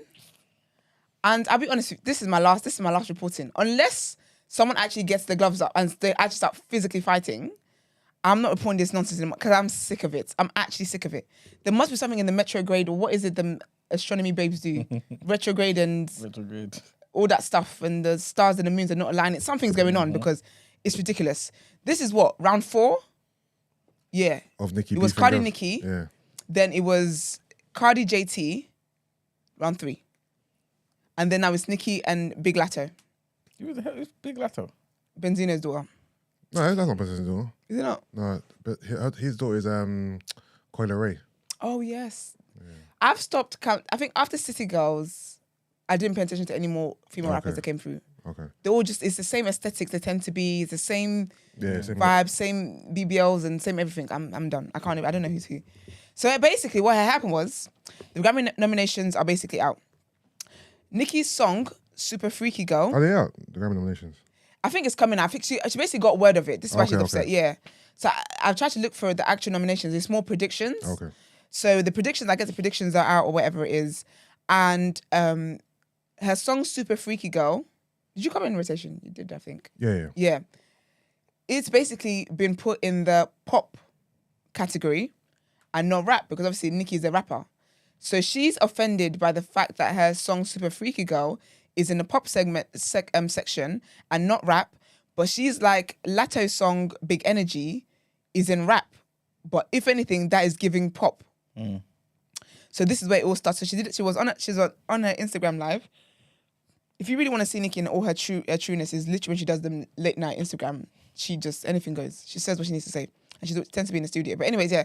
So she basically said, I have no problem being moved out of the rap category as long as we are all being treated fairly. If SFG, which is Super Freaky Girl, has to be moved out of rap, then so does Big Energy. Anyone who says different is simply a Nicki hater or troll.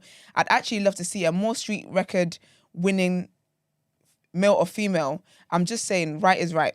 So basically, in the live as well, she also mentioned how when Drake came out with Hotline Bling, that was nominated for rap. And even Drake was like, that's a pop song. That is not rap. So apparently Drake called it out. So her issue is that people know that these things are going on and people don't call things out. So I guess she wanted Latto to call this out. But you got to understand, this girl is kind of, it's what Latto looks like. Okay, I'm going to get to that. You got to understand that Latto is, I guess she's kind of new in the scene. She's not really going to be pissing off the people that they need to be pissed off. Do you get what I mean? So anyways, Latto is then like, oh, damn, I can't win for losing. All these awards nominations, I can't even celebrate. So I'm getting awards, which is a big thing for me, and getting nominations, but I can't even celebrate because someone's out over here crying. And so what, they're asking her to call out her own tune? Yeah. So Nicki, not they, Nicki is asking Latto to call out her own tune when all these girls come out and say, I'm a female rapper. Why would then come, when this is the biggest song of my career so far, and say, Grammys, actually, don't put it in the rap category, it should be in the pop. Why would I do that? But again, it's Nicki being Nicki anyway. She's very dramatic. I'm over her. So anyway, she then says, so what it is as well is Latto's publicly talked about how she was a barb and how, you know, she's a Nicki fan and blah, blah, blah. And, you know, Nicki's an inspiration to her, blah, blah, blah, blah, blah. So I guess it's also one of the reasons why Nicki feels like, if I'm such an inspiration to you, why don't you speak up? Kind of vibe. Cool. Brent is so annoying. Oh, what did you do? Another poll? I'm done. I'm actually done with Brent. What's the poll? Should Brent stop doing polls? Option 1, yes, please. Option 2, the dude is a prick. I guess referring to whoever. Then the third, he says, free the Pied Piper. And he says all of the above. Anyway. So then Nicki then screenshots. So I guess Latto has messaged Nicki behind off socials. And then Nicki then screenshots a conversation between her and Latto, a private message. And what Latto messaged her with said, I agree with you. However, because of where we left off, I don't think you need to bring my name song up to prove your point. So basically, Latto is basically saying that they had a conversation previously. So she's saying that this is not the first time Nicki has shaded her and her song. Turns out anyway that Latto misread those. It wasn't about Latto. It was actually about one of the Barbs acting mad, basically. And the Barbs came up with receipts with that. But in Latto's mind, Nicki's been shading her. So she was like, and Nicki's had a phone conversation before where Latto's asking like, oh, why are you shading me? Like, is there a problem? What's going on? Blah, blah. And apparently that conversation didn't really go well. Nicki basically said to her, no one really cares about your little song, blah, blah. I guess it was a bit heated. So Latto then messaged Nicki to say, listen, I agree with you in that your song shouldn't be pop and actually mine shouldn't be rap. But because of where our conversation left off last time, I'd prefer if you just didn't bring me into your conversation. Like, you don't need me to prove your point. Then Nicki said, this Karen has probably mentioned my name in over 100 interviews. She says she waited in line for Pink Friday with her Barbie chain on, bangs, pink hair. But today, scratch off decides to be silent rather than speak up for the black woman she called her biggest inspiration. Then Latto said, first of all, I texted you because I didn't want to do the internet shit with someone I looked up to. Just like the first time I DM'd you asking about your ongoing subtweets. I wanted to speak up because like I said, I do agree, but the way you're going about it seems malicious, especially after we left off our last conversation. Then she said, I've ignored countless subtweets since March and instead addressed you in the DMs. You're asking why I didn't speak up in your defense is the same answer I gave you when you asked why I didn't congratulate you. You're literally older than my mum, trying to be a bully. That's what Latto said to Nicki. Wow. Then Nicki said, all this time, I thought you were at least 35. Quite honestly, I see where Nicki's coming from. If you Google what Latto looks like, I see where Nicki's coming from. Turns out Latto is 23. Big Latto, yeah? Yeah. Latto is 23. And so when you see Latto's mum? Maybe in her 40s or something, I don't know. And Because Nicki, I think, is at 42. And then Latto then said she then screenshot like a recent subtweet and then she said hashtag 40-year-old bully. And then Nicki then clarified that she was talking to a barb. And then she said, furthermore, age shaming when you look like you are the one pushing 40. Can't lie, that's true. You think she looks 40? I don't think so. Well, Latto, Nah. she looks way older than she does not look 23. She don't look like she's pushing 40. She or looks even American 30. 23. She looks like she's at least in her 30s. Are you looking at a full body picture? He's looking at Google Images. Looking like Riley, bruv. Is it? I don't think She's looking. She looks for me anyway. She looks mature, like matured. But anyways, does she look like she was born in 1998? Exactly. My sister's Yeah, born but in remember, 1998. She looks American 23. Remember, she's done up in all these pictures you was looking at. She's done up. Imagine. Yeah, but even take then off though. the. Alright, let me take off the makeup. Sorry. Take off everything. But yeah, anyway, so Nicki then says, age shaming when you look like you, the one pushing 40. Age shaming but begging for a feature. So apparently she's tried to work with Nicki on like 2 songs, sent Nicki 2 songs, Nicki hasn't wanted to do them. Imagine what them jeans going to do in 10 years. Oh, so you're in your 20s. Oh, okay then. At least it match your album sales. You sold 20K, right? Mad you flopped. That's why you're really mad. She said, who wants to hear the reference tracks that this person basically got ghostwriters to write? She used me and the Barbs in every interview until the album sold double wood. Now she's wiping that spray tan off and being a Karen. They black when it's beneficial. Then, what's it called?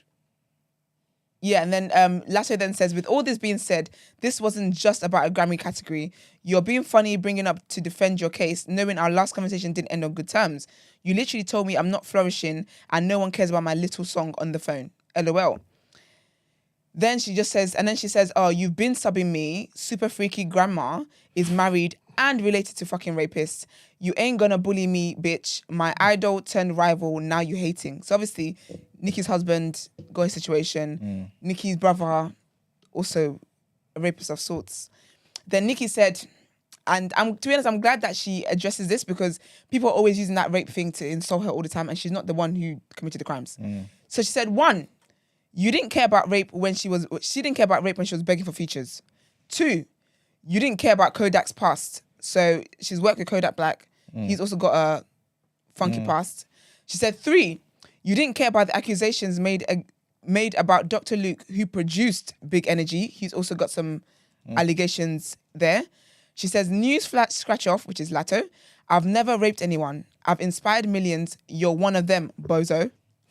And she said, y'all keep letting these bozos weaponize the word rape when they're being dragged and not holding them accountable for not actually caring about rape victims in real life. They have the same 2 drags about me and one of them isn't even about me. That's how you know when you're that bitch. Then someone then came and said, Latto, your dad is in his 60s and your mum is 39. So there's a massive age gap, essentially saying, you know, the age gap is inappropriate. So if you're going to be talking about someone's age and whatever inappropriateness, charity begins at home kind of thing. Then she said, Nicki then said, get your dumb ass on the mic right now. Explain this. Since you just became a rape activist in the last 5 minutes, ho, you better have a good explanation for this shit. Right the fuck now. And she said, it better be a typo as well. Just a lot of back and forth, man. It's just foolishness at this point. Out of everything, I think the young girls can do whatever it is that they want to do. But for me, it's more Nicki that I'm shy for because I'm just like, you're actually a legend and you're going out the saddest. Sorry, I was doing a little maths here. So the dad was 37 and the mum was 16. Oof. Yeah. Well, Yikes. That's another indeed. Nicki song. It's a very good song. Yikes, indeed. So, yeah, it's just all a bit mad, really and truly. But I'm tired of the girls fighting. I don't know what's going on, but everyone needs to take a break and just sit down. If we're not going to cuss each other out in the music, quite honestly, this Twitter back and forth is not doing anything. If you guys are going to pull up to have an actual fight, I don't condone violence, by the way. But if you're not going to do any of that, or just put in the music. Literally, you guys are rappers, aren't you? Rap about this stuff. Like, literally do diss tracks. Let's get some back and forths. Let's have some moments. And let's call it that. But all this nonsense. And then Latto is like, oh, everyone is right. You can't, you can't, everyone else can't be the problem. It's you. And I hate when people do that as well. Because you can't keep saying because this one person is involved in something. She's involved in it with different people. Like, everyone's involved in different kind of ways. So it's not, I don't feel like it's all down to Nicki, if I'm being honest with you. I think it's a lot of stuff. I think a lot of the new girls as well. I think they all come into the industry with what they've heard about Nicki, and they then the first chance they get for that to be true, they're like, oh, you see, Cardi was right. Do you get what I mean? It's the same thing where Monique was saying how she was branded as a diva. So whenever she went somewhere and she's asking for the exact same thing one of her co-hosts her colleagues is asking for, because it's her, it's like, oh, you're a diva. You know, you want a trailer. You're a diva, but everyone's entitled to one. So what are you talking about? But yeah, I'm tired of the girls fighting. I'm hoping that this is the last thing I have to report on. Any more that's really, really juicy, I will report on. But if it's still the same people doing back and forth, I have no interest. But yeah, that is all from me. So let's get into the People's Journal.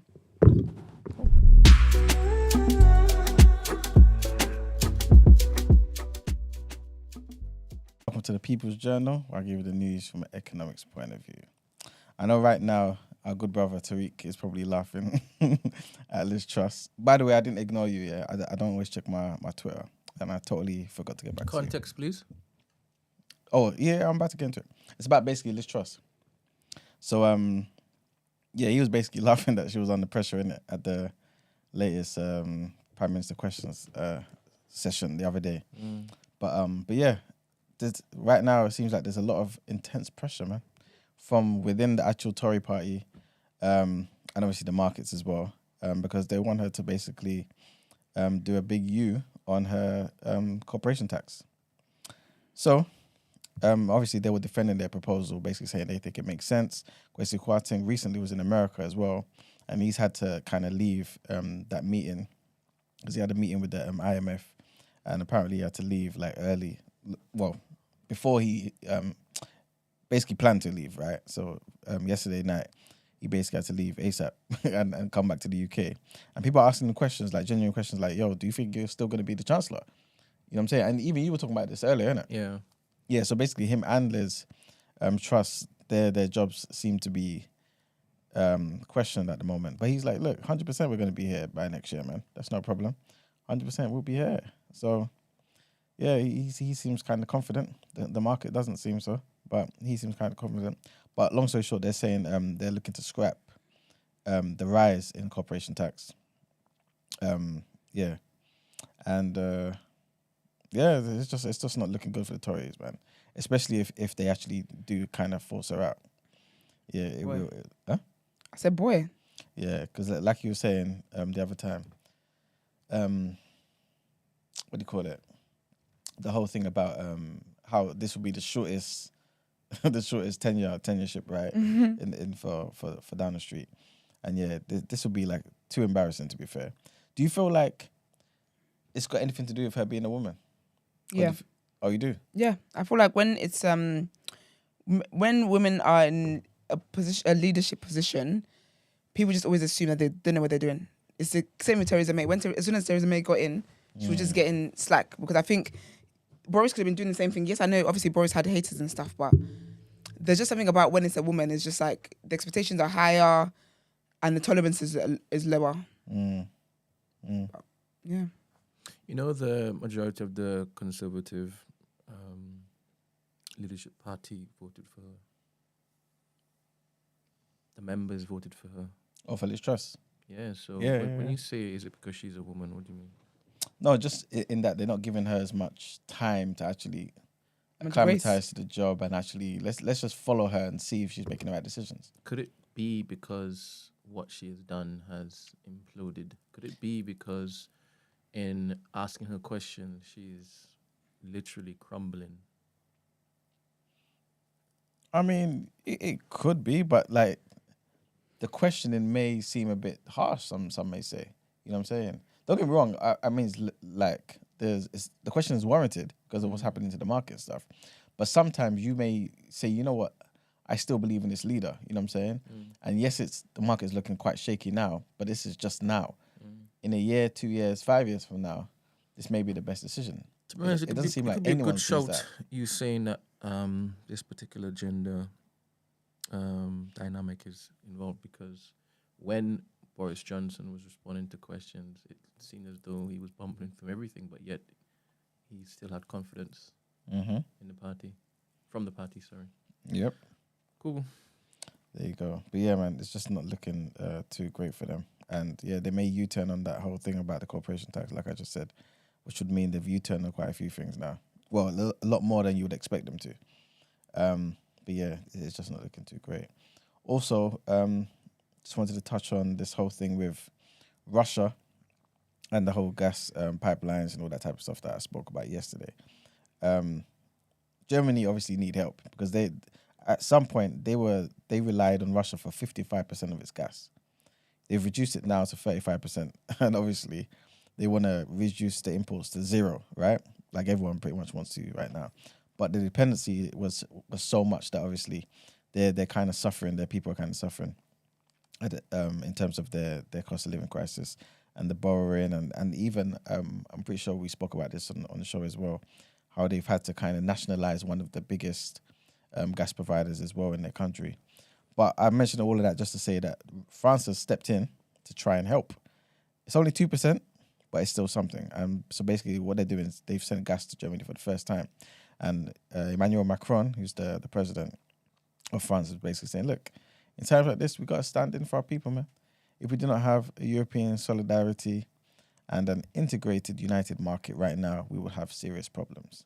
So France is obviously a lot less affected by Russia, hence them being able to be in a position to even give give Germany something. But that's because they've not relied on Russia as much as a lot of the other European nations. They get a lot of their gas from like Norway and through liquefied natural gas supplies. So they're in a better position. And so at the moment, they've stepped up and they're giving them 2% of what the nation needs, to kind of ease the pressure on them. And the last thing that I wanted to talk about is just to add a bit more detail to this whole Rwanda thing. Again, like we mentioned for months before, everyone was talking about how Priti Patel seemed to be like, you know what I'm saying, a modern day terrorist.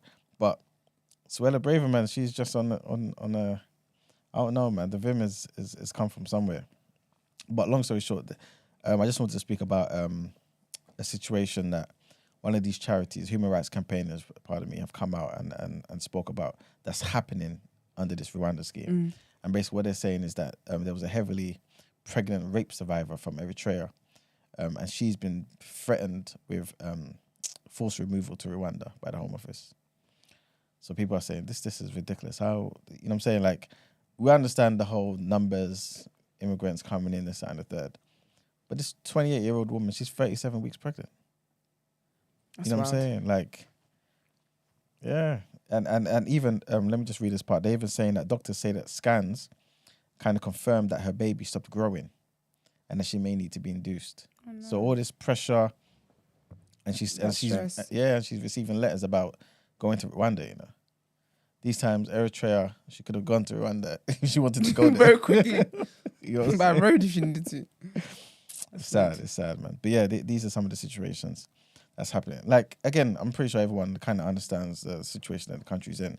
But it becomes, a lot of these plans are not personal. You know what I'm saying? In that they don't see the individual. Yeah. They're just seeing the numbers. You know what I'm saying?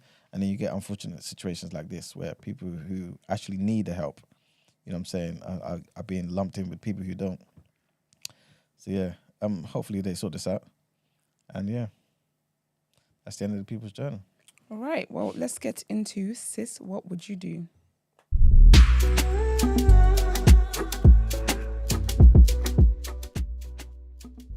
A very complex dilemma that I need help navigating. Wow, no hello, no how do you do? No, you love the show? Okay. I've been with my husband for 18 months now and it's really felt like the honeymoon period. Well, up until last week when I caught him sexting with his ex-girlfriend. It's not important how I caught him, but he's dead to rights. He's apologized profusely and I'm still in the stage, as far as he knows, deciding on matters. But I've decided that I can't get over this. Understand it wasn't just text. There were nudes and videos sent as well. And in one of the pics he has sent, his naked ass is on...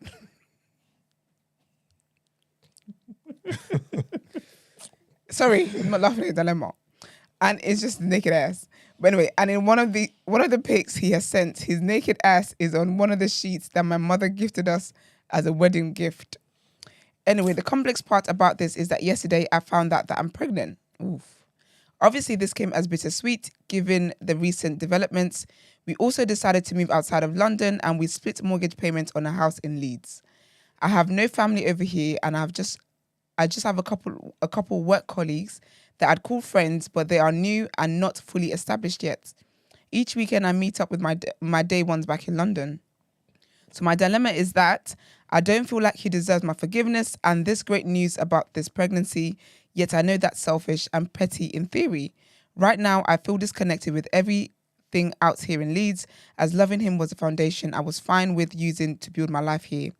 Now I'm faced with the prospect of raising a child with a man that I'll grow to resent in a place that gives me no comfort or peace. I really don't know what to do. I know this is a tricky one, but I'm open to any advice that I can consider. On a side note, I pray the entire team continues to grow from strength to strength and success to success. I love listening to you every day.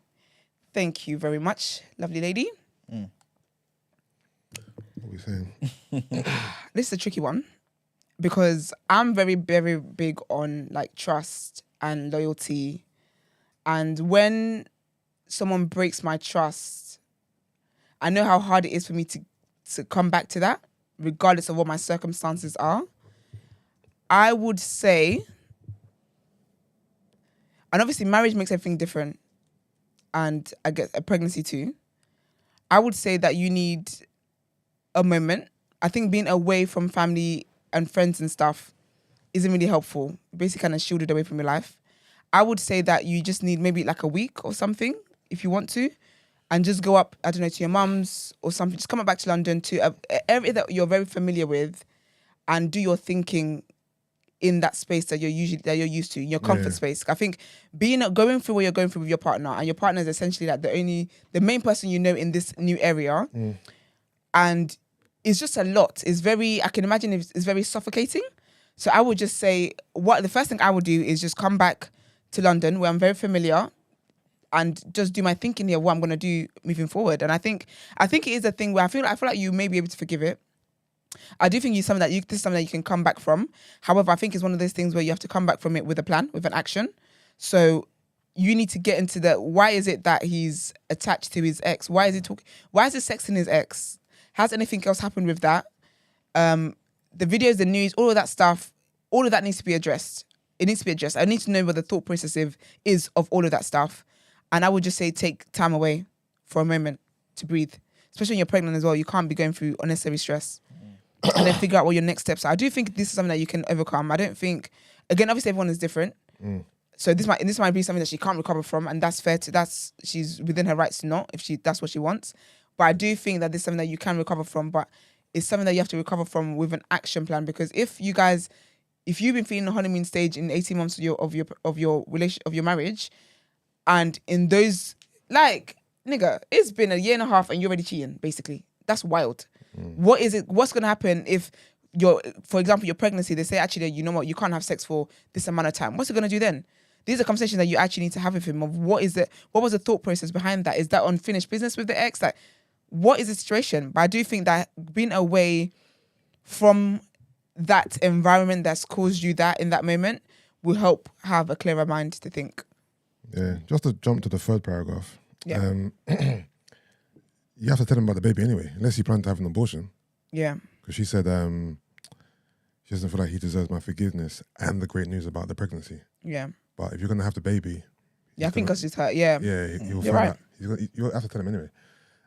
I think everything he said was warranted, to be fair. Yeah. Have it out with him. Obviously ascertain why him and his ex are sexting. Mm-hmm. What's the extent of the relationship. All the whys, what, when, how, all that stuff. And then it's really up to you, to be fair. You got to really, do some soul searching and figure out if you want to forgive him. Is this a forgivable offense for you? Can you get over this? Can you leave this in the past? Mm-hmm. Can you accept his apology if he's genuinely sorry about it? It has to come from within, to be fair. It's a lot, yeah. Yeah, you have to decide whether or not you actually want to be in this relationship or not. Because a new marriage, like, that is hurtful, man. Yeah. Married as well. It's not even like 10 years in. This is literally like, we haven't even clocked 2 years yet. And you're already doing that. And also, like, text is one thing, but pictures, nudes, like, you know what I mean? Videos. He's really going for it. And who's to say, they haven't met up and That's whatnot, the thing. whatnot. So it's a tough one, and be pregnant as well, and the emotions attached with that, and it's a tough one. But if you're planning to keep the baby, then maybe it's best to explore whether or not you guys can stay together, because maybe the last thing you want is to, divorce, you're newly, not new, but you know what I mean, 18 months in, and now you're both separated, raising the child is, It's a lot. just co-parenting as opposed to living together. So I think it's tough. I think if you're planning to keep the baby, I reckon you should try to reconcile with him. If you're not planning to keep the baby, then maybe you'll be more inclined to get a divorce or separate. But there's a lot of thinking to do there. Yeah, it's tough. It's tough. I think like what you said is that she just has to take some time and really think about what she wants. Yeah. But one of the things that stick out to me is for the 18 months prior to this situation, it was a honeymoon period. She was happy. You know what I'm saying? So it's this particular thing that's made her just now rethink everything, right? But again, if she inquires a bit more, speaks to him, obviously I think she said he's been very apologetic and whatnot, right? Well, yeah, people do when you catch people and stuff. They tend No. I'm basically just saying, just to say that, Yeah. like, it might have just been a thing where it was a one-off. It might have happened for 5 years, who knows? But it might have been a one-off. It might have been some crazy crap. So if she speaks to him a bit more and sees where his mind is at, right? Especially considering they were happy for a year and a half, right? She was happy for a year and a half. He was too. He was Because he was sexy making and her stuff. happy. He was making her happy.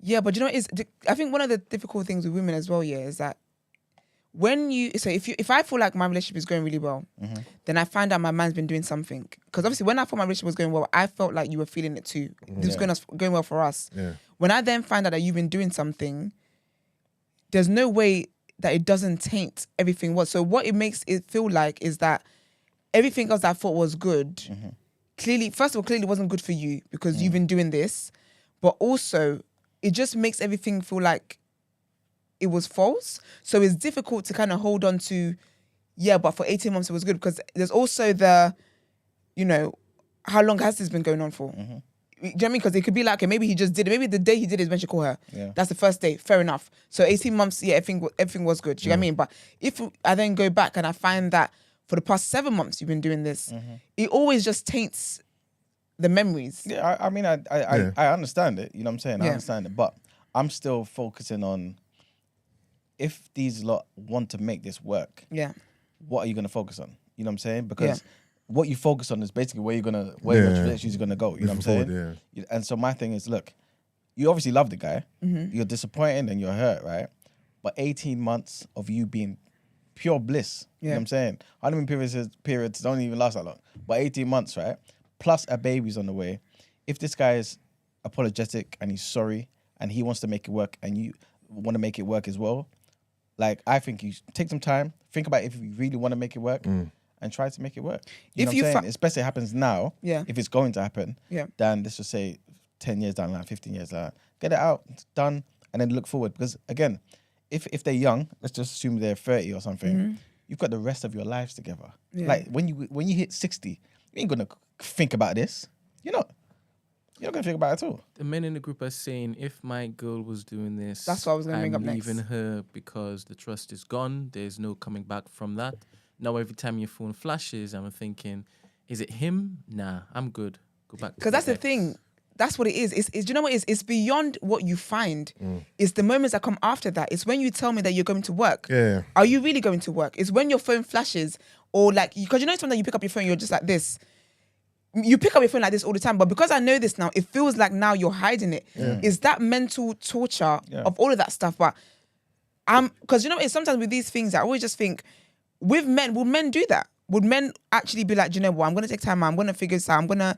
Is the advice always the same for the men? I think like Mark. Sorry, go. Yeah, no, men would. I think more. Would stay. Yeah, I think more men would accept cheating and stay.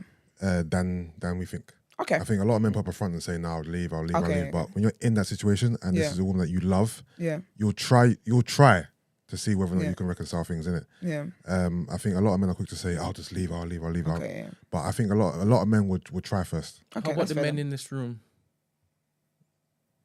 You know what? I've always said that if a woman cheats on me, I'm gone. Like, no questions asked. When Like, you said I'm gone. No, Brent knows that. I've always been like, I'm gone. But one, I think the extent of the cheating plays a part. Yeah. I think if it was sex, like she had sex with someone, I'm gone. Okay. if it was sexting with nudes and videos. with nudes and stuff, it's On the still sheets your mum bought it's you still guys. bad. Okay, all right. Adding bare spice to the scenario. This is what she said. Yeah, Oh, on the wedding gift. Oh dear. it's less severe than the physical act. Yeah. Still bad. But I'll be in a better place to try to forgive. Okay. And I'll be more inclined to try and forgive if it was just the sexting Yeah. as opposed to the actual sex itself. But yeah, obviously my initial thoughts would be, the trust is gone. I don't know how I can come back from this. But if I really love her and I want to make her work, and obviously it's based on her explanation as well and what she's saying to me, and her reasons behind it, and how sorry she is, and if I feel like I can trust her, like, can I trust you? There's a lot of variables. There's a lot of variables in it. But if I loved her, I'll try. I can't act like I'm cold-hearted and I'll be like, oh, you cheated? Okay, I'm out. I'm at least going to try and see whether or not I can get over this. Let me try and see if I can get over it. Yeah. If I can't, then I can't. You know what I mean? Manuel? I mean, similar to what Yusuf said, man. It all depends on the situation, innit? All depends on the situation. I'm not Can you give your own answer, Huh? please? Yeah, I'm not doing Not that. Yeah, You're not doing don't do I'm a not similar to what you saying, said. No, give You your know own what? answer, please. I'm not staying. Okay, nice one. I can't, man. Yeah. Sexting is That was what, more I man. was talking about. on what bed? No, it's I wanted more I'm telling you, explanation. it's wild. It is wild. I want more explanation from Iman. Why? 'Cause I don't believe you. Oh, you know You what? know my answer. Well, This is if why. it's- I don't. If it's- I figured I can say figured I'd it and change say it it. I need you to say it because Also- you're very vocal also- about what the woman should do. Another variable that I forgot, they're married. Yeah. In my mind, I was thinking about just being in a relationship. Yeah. If I'm married, I think I'm more inclined to leave, Oh, is it? Yeah. Yeah, because wow. Because the trust you've broken is way more heinous than it would have been if we were just in a relationship. Like, we've actually got married now. We had a whole ceremony. To mark this. And even despite the fact that we're married, you're still doing this. You know On what our I'm wedding saying? present, no less. It's worse than if we were just in a relationship to me. And I'll be honest with you, I think that's me as well because, like, I take loyalty. Like, I know how I am when it comes to trust. Like, I'm so big on trust, and there's literally I could be pregnant with quadruplets. If that trust is broken, like, I know how long it's gonna take me. I've never waited to see how long it's gonna take me because I've given it time, and it still hasn't come back. And I just don't think that extra month is really what's gonna make it come back. But marriage is very different. But Iman, I need to hear your answer. Why? Because we're having a conversation. This is a segment. And wrote you're in. married as well, so that's Okay, perfect. all right. Let's go. I would probably be out of there, innit? You what? I'll be out of there. What does that mean? As in you're leaving? Yeah, of course. So after all the advice you said that she should be staying and figuring things out, why wouldn't you stay to figure it out? Because we're different people. Why do you people do this? Like, I mean, the reality is this, right? Because you lot are gonna make Brent, it. I need that clip, please. Please, I need that clip. He's hot right now. I need No, that. do you know Why it do is? people do this? No, do you know it is? Do you know it is, right? This is what happened last week. Or 2 weeks ago. 2 weeks ago, right? I said something, and then other people were acting like I said something completely different. Anyway, What you said was what you said. No, I don't think that's the other case. different to what you I think it's said. basically saying that the advice you gave her, you wouldn't take that advice yourself. do you know what it is?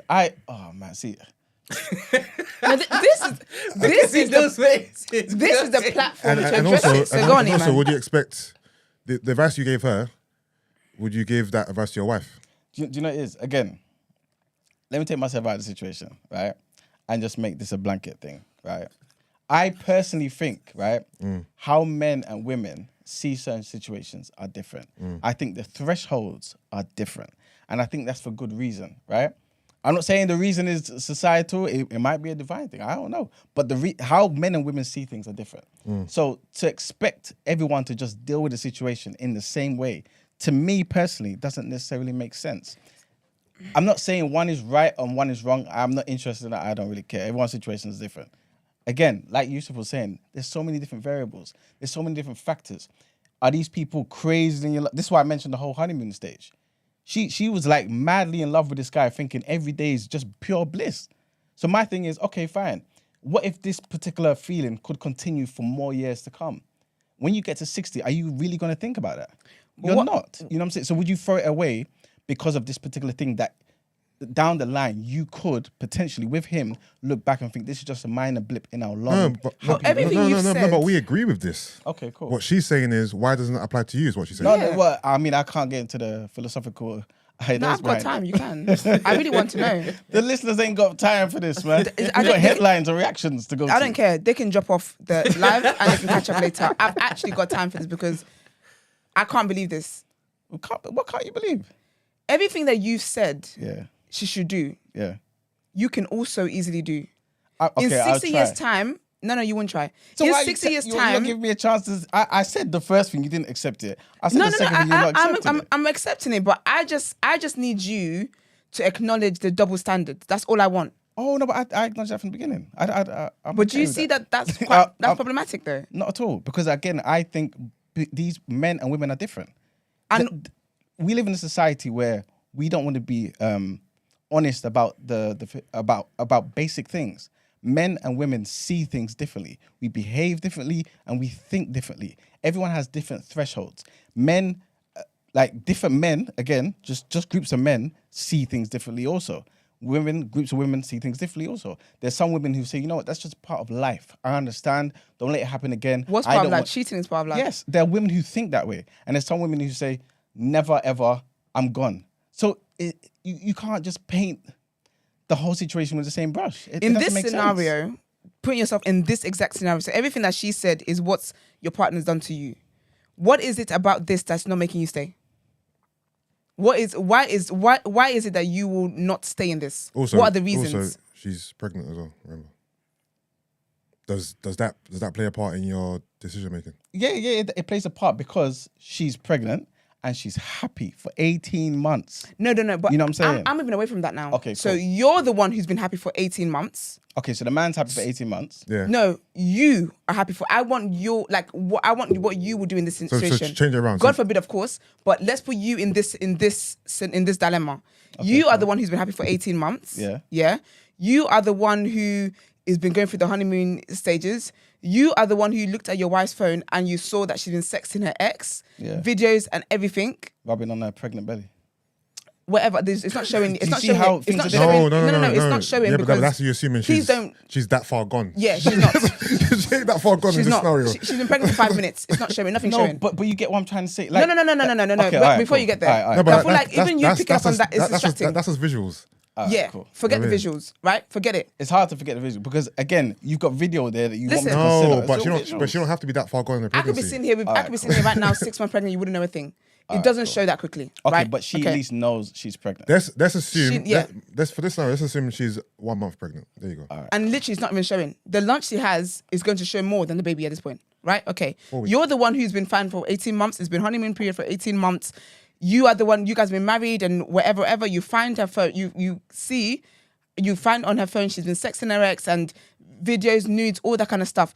What is it about that you can't stay in to figure out and allow 60 years to pass? Because in 60 years' time, this will matter anymore. What is it that makes you leave? Again, maybe I wouldn't leave. Maybe I would stay there and be like, you know what? In 60 years' time, this is a minor blip.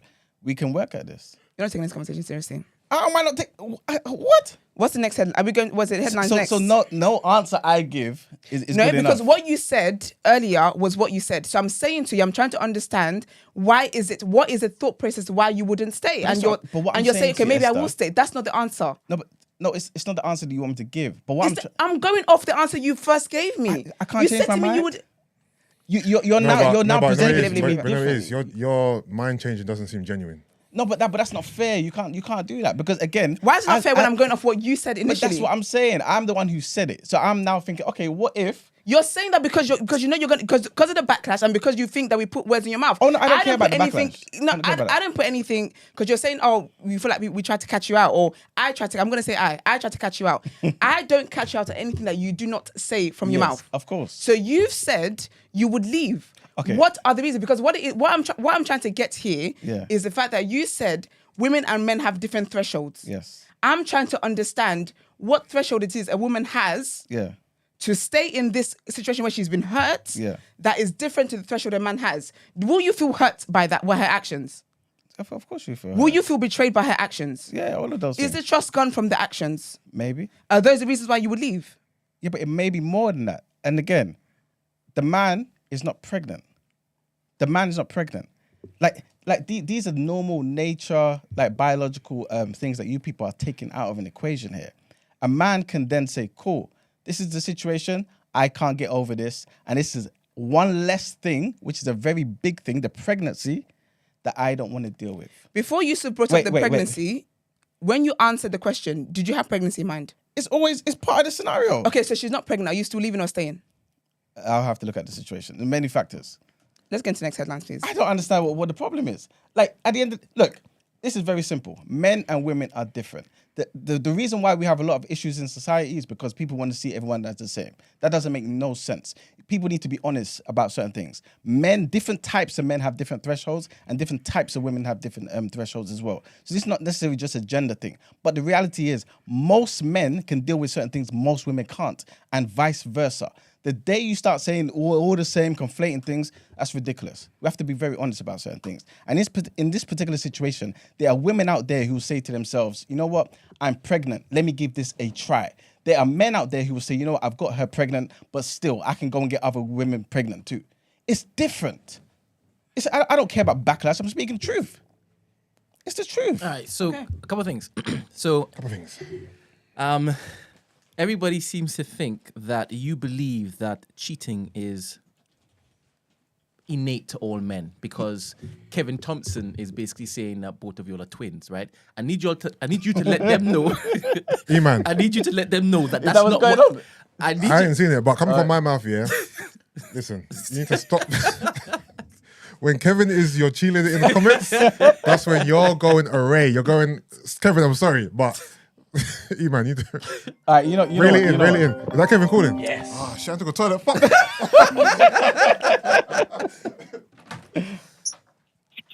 Yeah, I had to call in for this one. I have to back up my brother E-man. Yes, Kevin. What you say? You're right. You know them ones there, E-man. I come to back you up, bro, because they're fronting on it. They know what it is. You know the thing is, we are not the same. We're not. That's what I'm trying. You know, go on, last week. All I was gonna say is, right, I'm not saying that cheating is not wrong. When you go into a commitment with someone, be it marriage, be it a business contract, if you're lying to somebody, it's not nice. You know what I'm saying? It's not the right thing to do.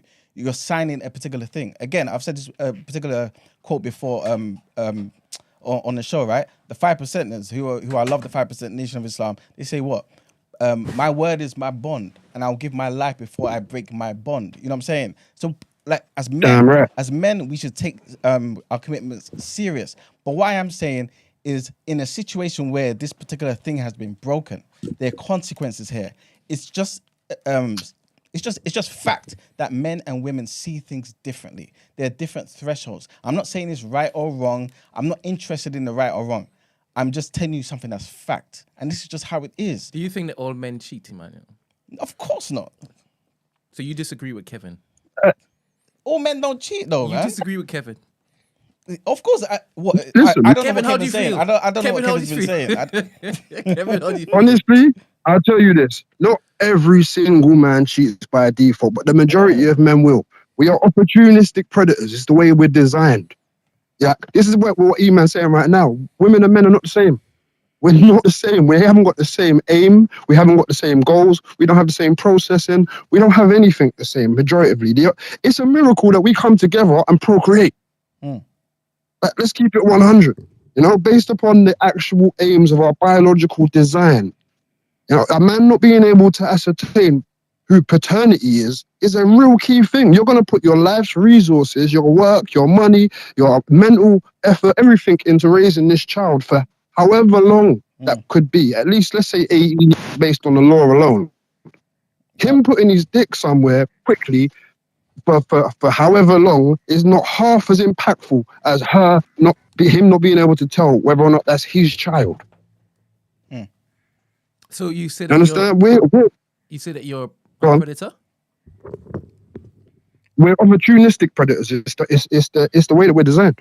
As in, when you say we, the majority of men won't turn down. Are you majority for your type of men, or you have to. You know what I mean? I'm talking for the majority of men. The majority of men. If you could do something, even Yusuf, who's sitting there nodding his head right now, if you could do something without there being any consequence, majority of the time you'd probably do it. No, I would not. That's the reality. Kevin Thompson.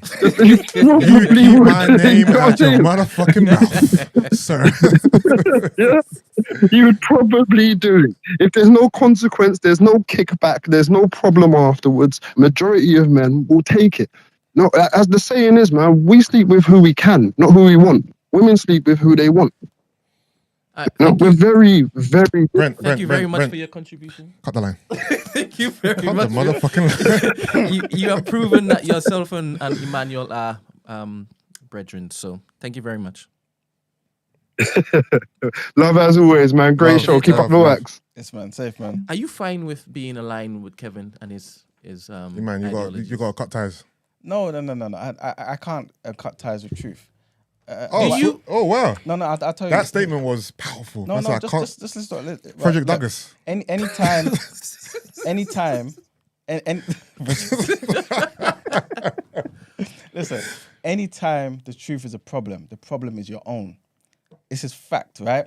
At the end of the day, I'm not saying something is right or wrong. I'm not trying to do any of that type of stuff. I'm simply saying men and women are different. What Kevin said there is something I didn't even mention, that I don't think many people in the chat mentioned as well. Again, scientists tell you biologically, there's a reason why when a woman gives birth, a lot of the time, the child looks like the dad first, because it assures the father that this is my child. This is science, right? This is not E-man talking. This is science, right? And then afterwards, the baby then does what it needs I had to no do. idea that was a fact, you know. This is But science. the thing is, I've seen it though. There you go. Yeah, I've seen it. You see what I'm saying? So what Kevin said is something that you need to consider. Like, the ramifications for different people are different. I'm not saying it's not as bad for women. I'm not saying that at all. But what I am saying is they are different. And so different people can deal with different things in different ways. That's all it is. And this is truth. Again, if the truth is a problem, the problem is your own. It's not me. All right, so Headlines. I'm gonna speak. I'm gonna speak for myself and the other men who are out there just like me. All right. I don't agree with what you're saying. I don't agree with what Kevin's saying. I don't like the fact that when circumstances or situations and dilemmas like this get put to the fore, we must always think traditionally and say, this is how it's always been, so this is how it's always going to be. I think that can change if it is that we want it to change. I don't think we have the desire, quote unquote, as men to change it, because we want what we want and we like what we want. I don't like the fact that Kevin is so loud. I shouldn't have entertained that call. I apologize, Emmanuel. What are you apologizing for? Because right now, like everybody else, he has a right to talk. Whenever he speaks, and I'm apologizing to you. Huh? I'm apologizing to you. Why? I know what's going to happen after this, right? You're going to be seen as Kevin Thompson. Every single time you put that mic in front of you. Just continue with your point. Every single time you put that mic in front of you, people are going to see you as Kevin Thompson. So I apologize. Alright, that's fine. Anyway, go on. I'm trying to funny. find something. I'm listening. The image that I feel like E-Man is cultivating on this show, yeah, I never would have thought that would be the case. I'm quite surprised. I didn't say negatively or positively.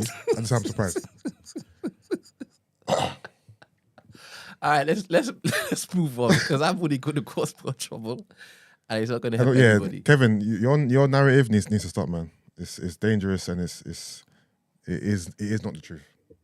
Ain't the truth. Man. Yeah, it's his truth, 100%. Ain't But the truth, man. No, yeah, that's the thing. It's his truth, isn't it? And maybe it's his truth and those around him, his friends, his immediate circle. But no, it's a dangerous rhetoric to spread. To be fair, because not all men are like that. You know what I mean? Yeah, I know plenty men who are like that, but it's not something that you should glorify. The funny thing is, I know men like what Kevin's describing, and I know men who are the complete opposite. Yeah, the complete opposite. So to say, it ain't right, Kevin. It ain't right. It ain't right. All right. But what's the last advice to the young lady? We said it. We done it. Huh? Cool. Yeah, we pretty much said it, man. Yeah, man. She's got to, I guess, look at, is this something that she can deal with? You know what I'm saying? And I think personally, what I said in it, look long term, is this for you? Because at the end of the day, I don't think there's anything worse than saying to yourself, I don't think I can get over this and staying. Because then it's not a good situation for you. It's not a good situation for him. Yeah. It's not a good situation for this child. Yeah. And any future children. Yeah. So I think the main thing is take some time out, like Esther was saying as well, and think about like how this affects you going forward. Yeah. You have to be honest with yourself. Yeah, no, That's what it obviously is. everyone's got different levels of tolerance, This is it. different thresholds in it. So you need to figure out whether or not you can get over this in it.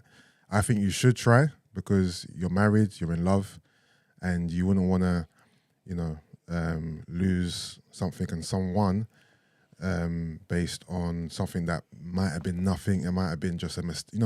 People make mistakes in it. This might have been a mistake.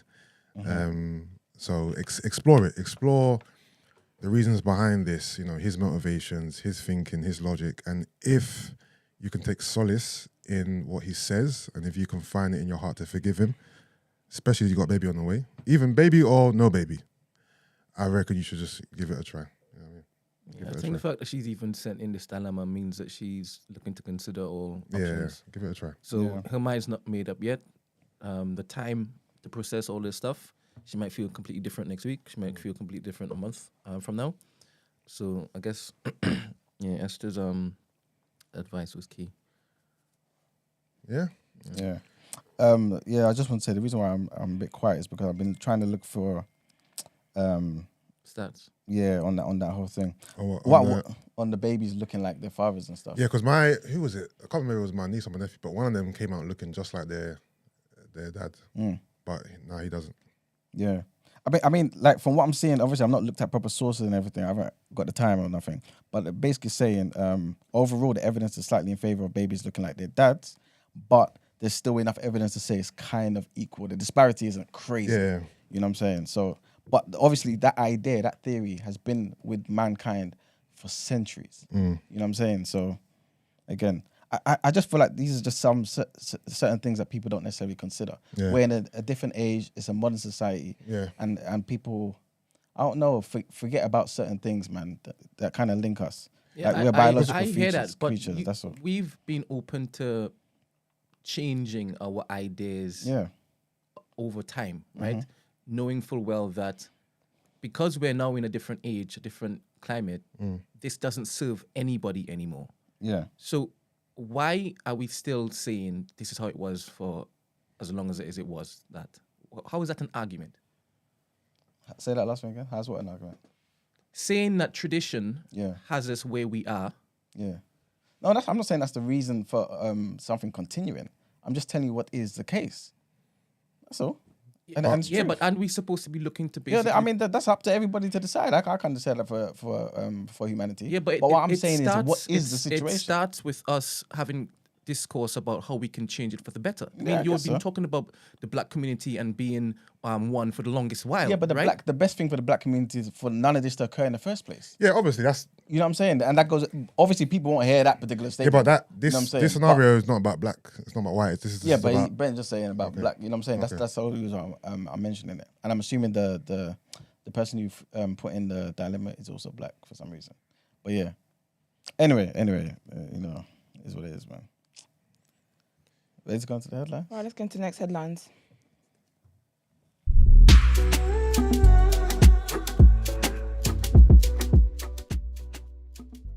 So this Sorry.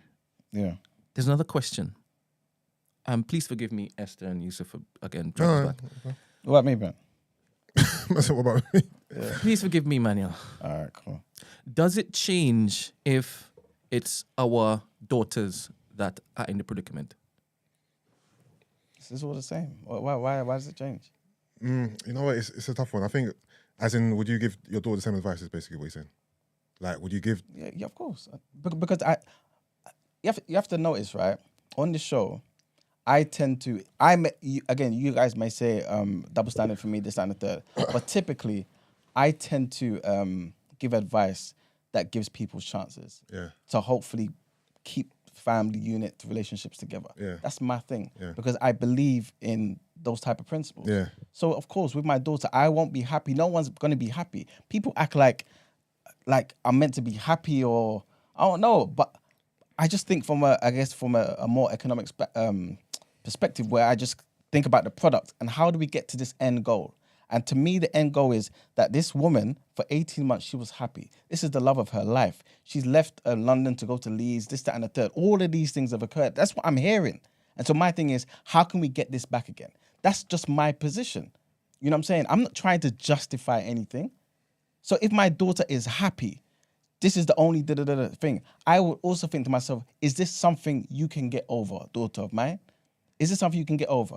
If it is, work with it with the guy, this, that, and the third, and 60 years' time, hopefully by God's grace, is something that you look at as something, you know what, this is just a minor blip in our long, happy relationship. That's how I see things. And also, as a man, you can speak to him as well. Exactly. And you can kind of figure out where he's coming from. And see try what and the reason try and is have an as honest well. conversation with him if you have that type of relationship. And hopefully you can aid it as well.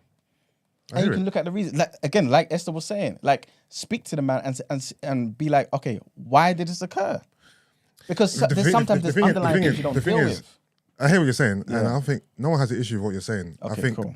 the total issue is that you wouldn't do this yourself. But that's nobody's business. That's all it is. Yeah, but that's nobody's business. I know, but I'm saying, you know what I'm trying to say? I know what you're saying, but I'm saying that's the problem that people have in it, that you wouldn't do this yourself. That's it. So the problem is that.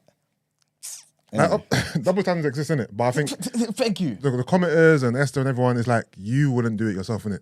That's all it is. You know the amount of things other people say they will do and won't do?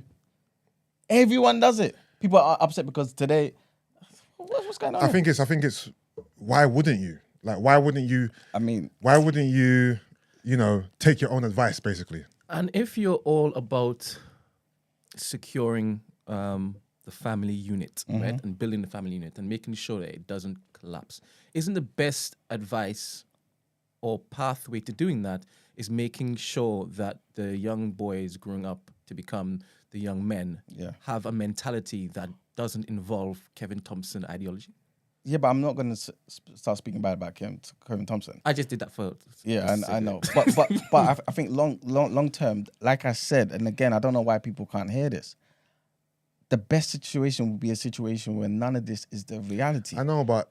I just want to make that I know, clear, but everyone you know knows that, innit? Obviously. But people act as though I'm basically saying, well, men do this and so get over it. That's not what I'm saying. This is a horrible situation. I feel for the woman, I feel for the woman. But I'm also thinking, think about your life long term. You know what I'm saying? That's what I'm thinking. And I think a lot of people today don't think about their situation long term and their overall happiness. And so this is why my first thing was, take time out for yourself. Ask yourself, can you deal with this? All right, questions, right? That's and we can all move it on to is. this, right? So as a man, what are some of the reasons why you couldn't take your own advice?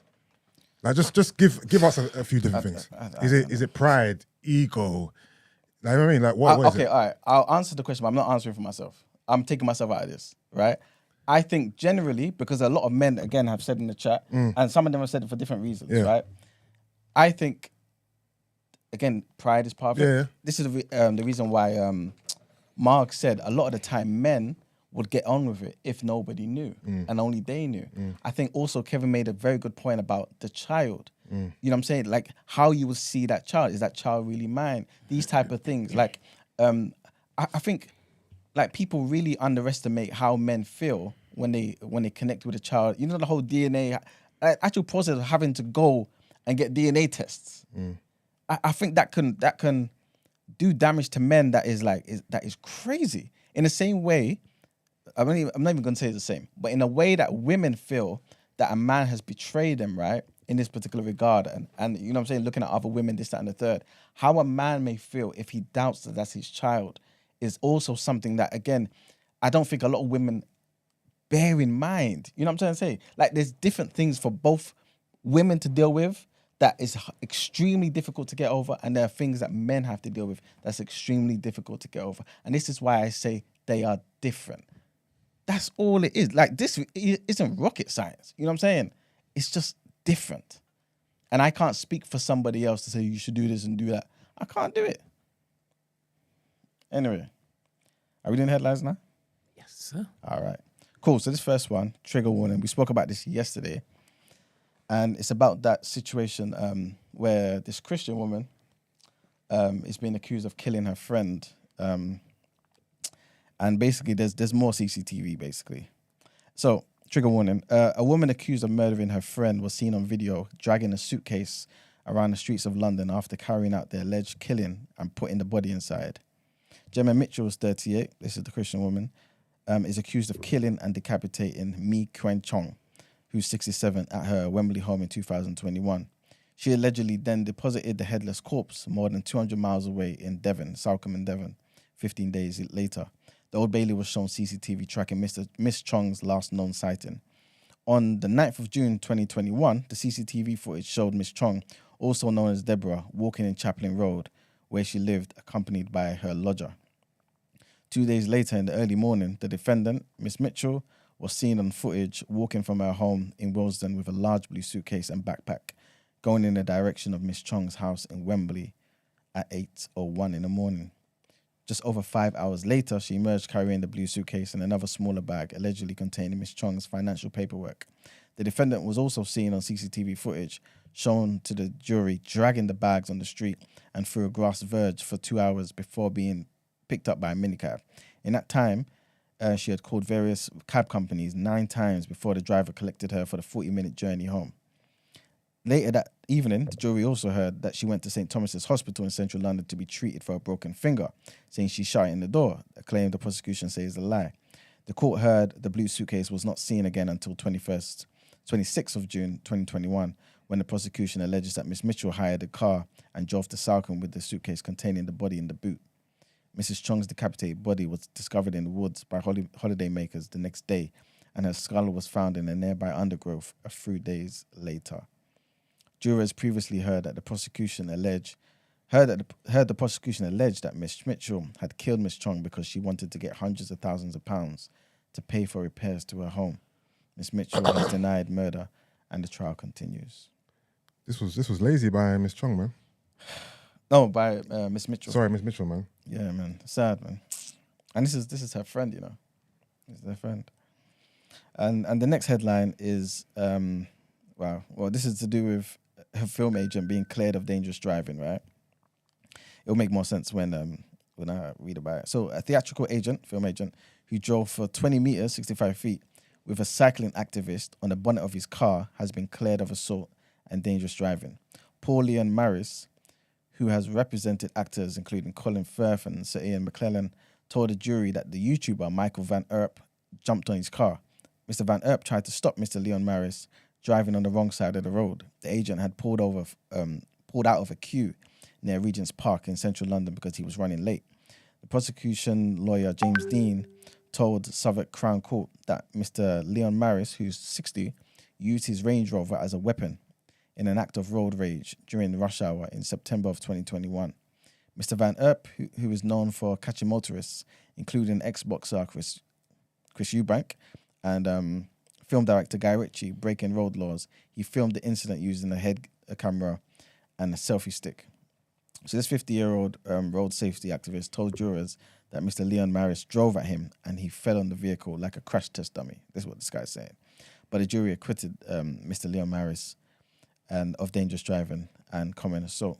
He had previously pleaded guilty to a traffic offence for ignoring the keep left sign to make a right turn and was fined at the magistrate's court. And yeah, that's the end of the headlines. All right, well, let's get into our new sports segment, The Reaction.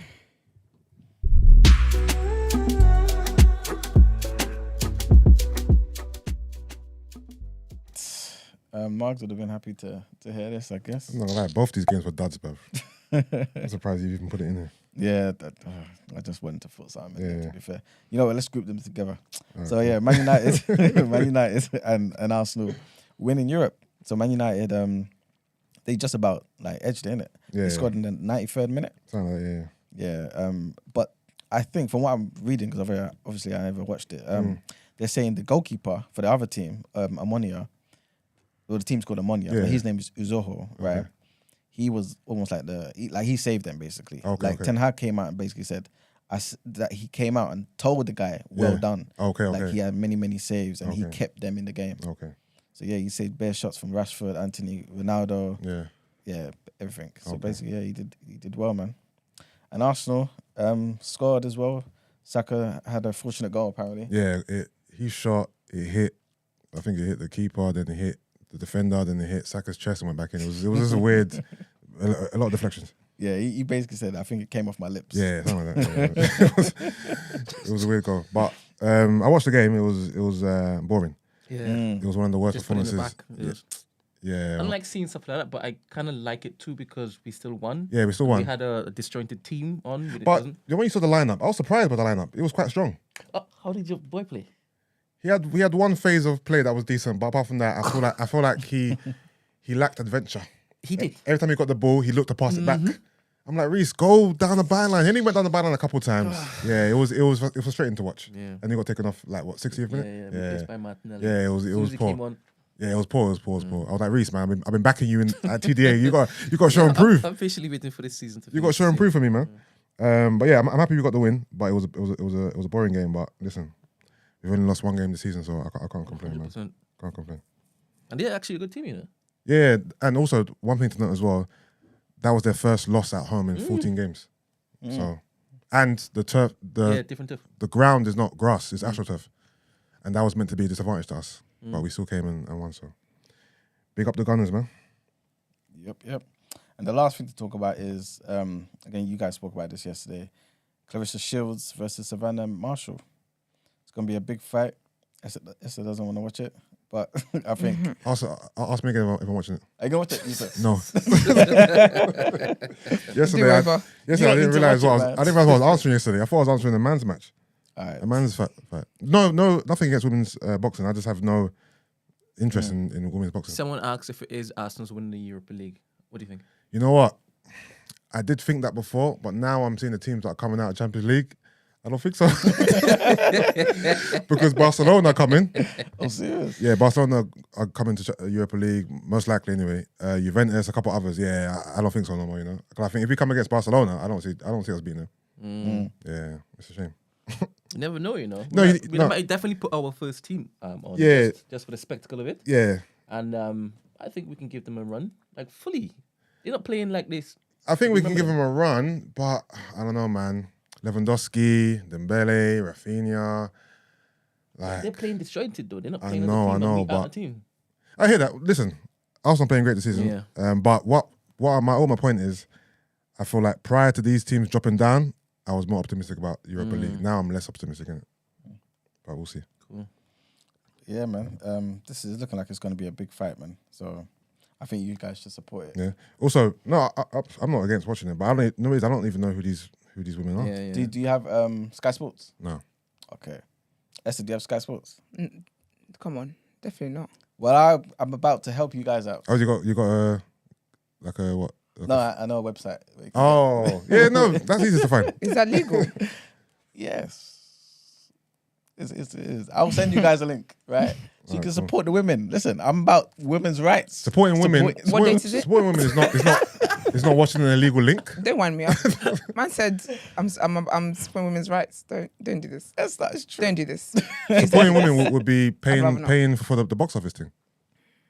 No, it's not even box office. Oh, it's not box office? No. It's like it's free. Oh, if it's free, then okay, cool. When is it? Saturday. Saturday. Yes. I'm busy. I'm out for dinner. You don't know what time it is. I'm out from leaving when the evening starts. After dinner, you could stop by a pub, innit? I definitely couldn't. I've only been to a pub once. This might be a good occasion. Nah. All right. Well, I don't think I want to be in an environment where the men have funny thoughts about women. to be fair, it probably won't be on, innit? It wouldn't be on, definitely. But if there was a pub that was watching a woman's fight, Yeah. I don't want to be around that. Does women boxing have the same amount of rounds? Nah. How many rounds is it? So they got 10 rounds and 2 minutes. Okay. Around, yeah. Are they wavy? No, Are they good? Really yeah, good? 100%. Yeah, basically, this is what I wanted to say. Like, if there is a boxing fight that you're gonna watch This is it. for women, This is it. this is the one to watch. Okay. All right. Yeah. Fair enough. I think you should give it a try, Esther. Definitely not. I Well- will not be doing that. I'm a very honest person. I say what I mean when I mean it. Do with that what you will. But I will not be watching that. Definitely All not. right, cool. Well, I think it would be nice to watch. Yes, I think But you should watch it and let us know how it goes I on will Monday. definitely do so on Monday. No, Yes. Now that it's a thing, I'm definitely gonna watch at least the probably. highlights. Me too. Yeah, just to see. Yeah. Yeah, I want to see how wavy these people are. Yeah, man. Like the black lady from America, she won the Olympics twice, and she's only had one loss in her entire amateur and professional career, and that was to the woman she's fighting. Who's that? Shields or Shields. Marshall? Okay, Shields. So she, like in professional career, Yeah. she's already a 2 division champion. She's lost no fights. It's only in the amateur she lost 1 fight, but that was mad early. I think like 10 years ago, and that was to the woman she's fighting tomorrow. Okay. But the white woman is more. I think that's her natural weight. Okay. You know what I'm saying? And so she's bigger. She's known for knockout power and things like No, that. I'm gonna watch it. You know, I'm gonna watch it because I've never seen women boxing before. Yeah. Yeah, I'm actually quite intrigued now to see. You know what I mean, styles and technique and prowess and power and all that stuff. Yeah, I think the same with me regarding like women football. The time when I saw that particular clip that went viral of that Brazilian girl winding everybody up, I was like, hey, Serious maybe things. maybe it's something I'll be interested in. So I wanna check it out to see if it is up. Yeah. I'm gonna check it out. Definitely, man. Clarissa Shields, man. She's got skills, man. I want her to win, obviously, but hopefully, she does the job, man. But yeah, that's the end of the headlines, man. All right. Well, let's get into finally at the end. Let's get into our outro.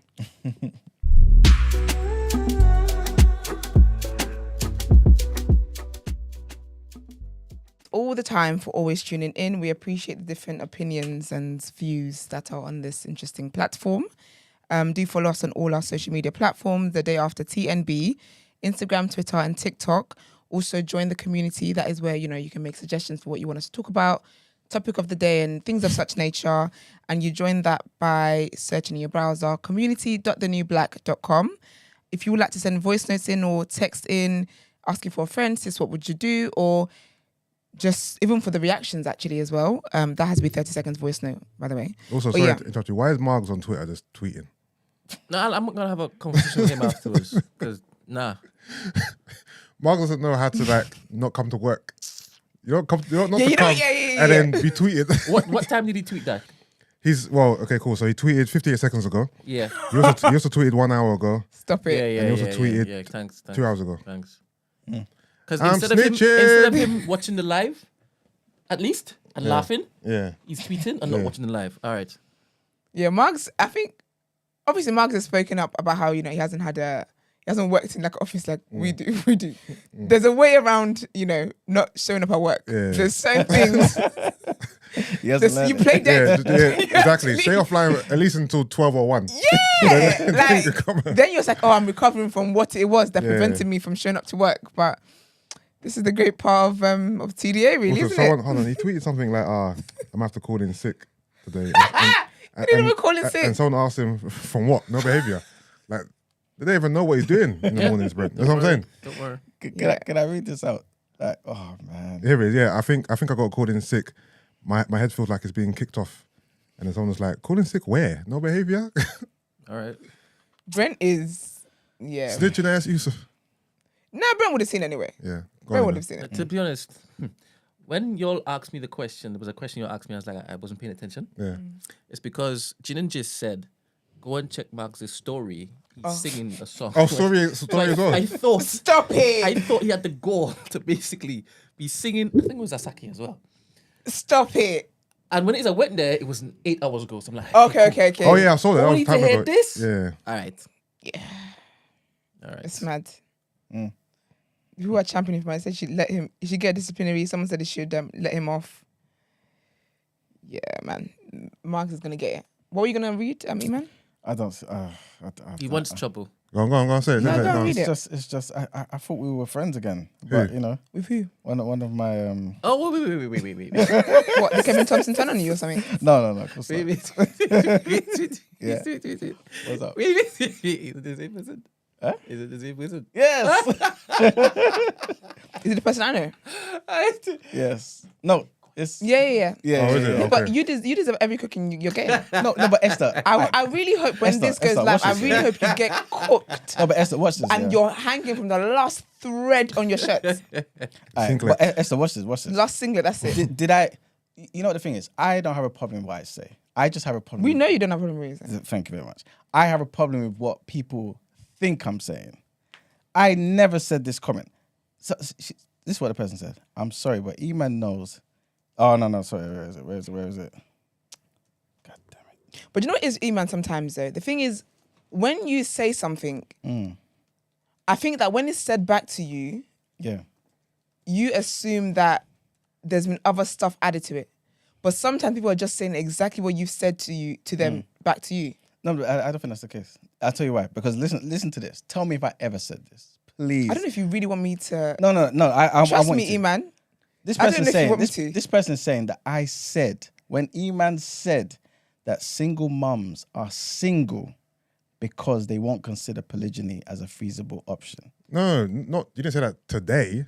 Wait. But in the I past- said that I ever said they are single because of this? So I don't know if you want me to. No, not Esther, because of not because of this. No, because but they this won't is- consider polygyny. They're single. That's what I said. No, that's definitely something that you've You said put that out there. because we've had a conversation about polygyny. Maybe not verbatim, but that's definitely a part of your message. Yeah, because you What? said That you said listen, you said Ren, why, come on, why would they I want to stay told single? Emmanuel before. You lot. He is saying what he's saying, but he's not understanding that what he's saying Esther. is being. Call my name. No, even. No. He can't believe anybody. Listen, All jokes listen. aside, you've said He's that. not. He's not understanding. Even if you didn't say it, Not verbatim, but you even said if that. you didn't say it, what you're conveying And is implying. coming across a Yeah. certain way. And I told you the power of messaging is it's you need to rethink what you do. Ben, listen.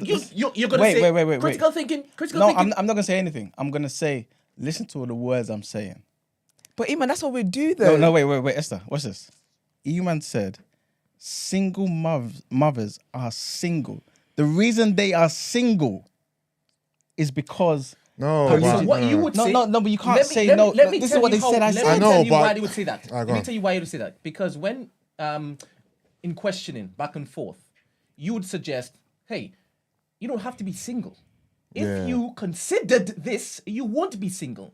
But you want to be single Yeah, because you're not basically. considering this. Yeah, Oh, you said yeah. you said It's they the would, thing that you would say. you said And why it's- would it's they? conveyed a certain way, so they would take a certain way. Like- I understand that. You Yeah. didn't say that. Yeah, like this. verbatim. Man, this person who messaged in, they kind of remixed what you said. Thank you. But I get. But the no, messaging but I is the get same. what they're trying to say that you said though. You know what I'm But trying that's to my say? thing. Is that it's the messaging. The messaging is because I remember that conversation vividly, and you said why would they want to stay?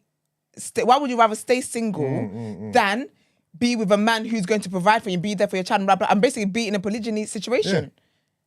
You did say that. I'm baffled. No, you're looking puzzled. Why? No, I'm genuinely baffled. Why? But this is what I'm saying. Honestly, because I feel. How do I say it? Trust me, I don't think you Okay, can no, dig okay, yourself. cool. For a second, forget her miswording, Yeah, right? yeah, What she's implying, yeah. right, is kind of your message. Do you recall? No. I don't think so at all. Like you're single because No, of no. Forget because of. Forget about the reason why she's single. Yeah, Yeah, it's but, more. But that's so- what she's it's saying. more so- I'm more so- saying. What I'm saying is, forget. I think she's misworded what she's trying to say. Yeah. I think her notion is more so that you're implying that a woman would rather stay single, Yeah.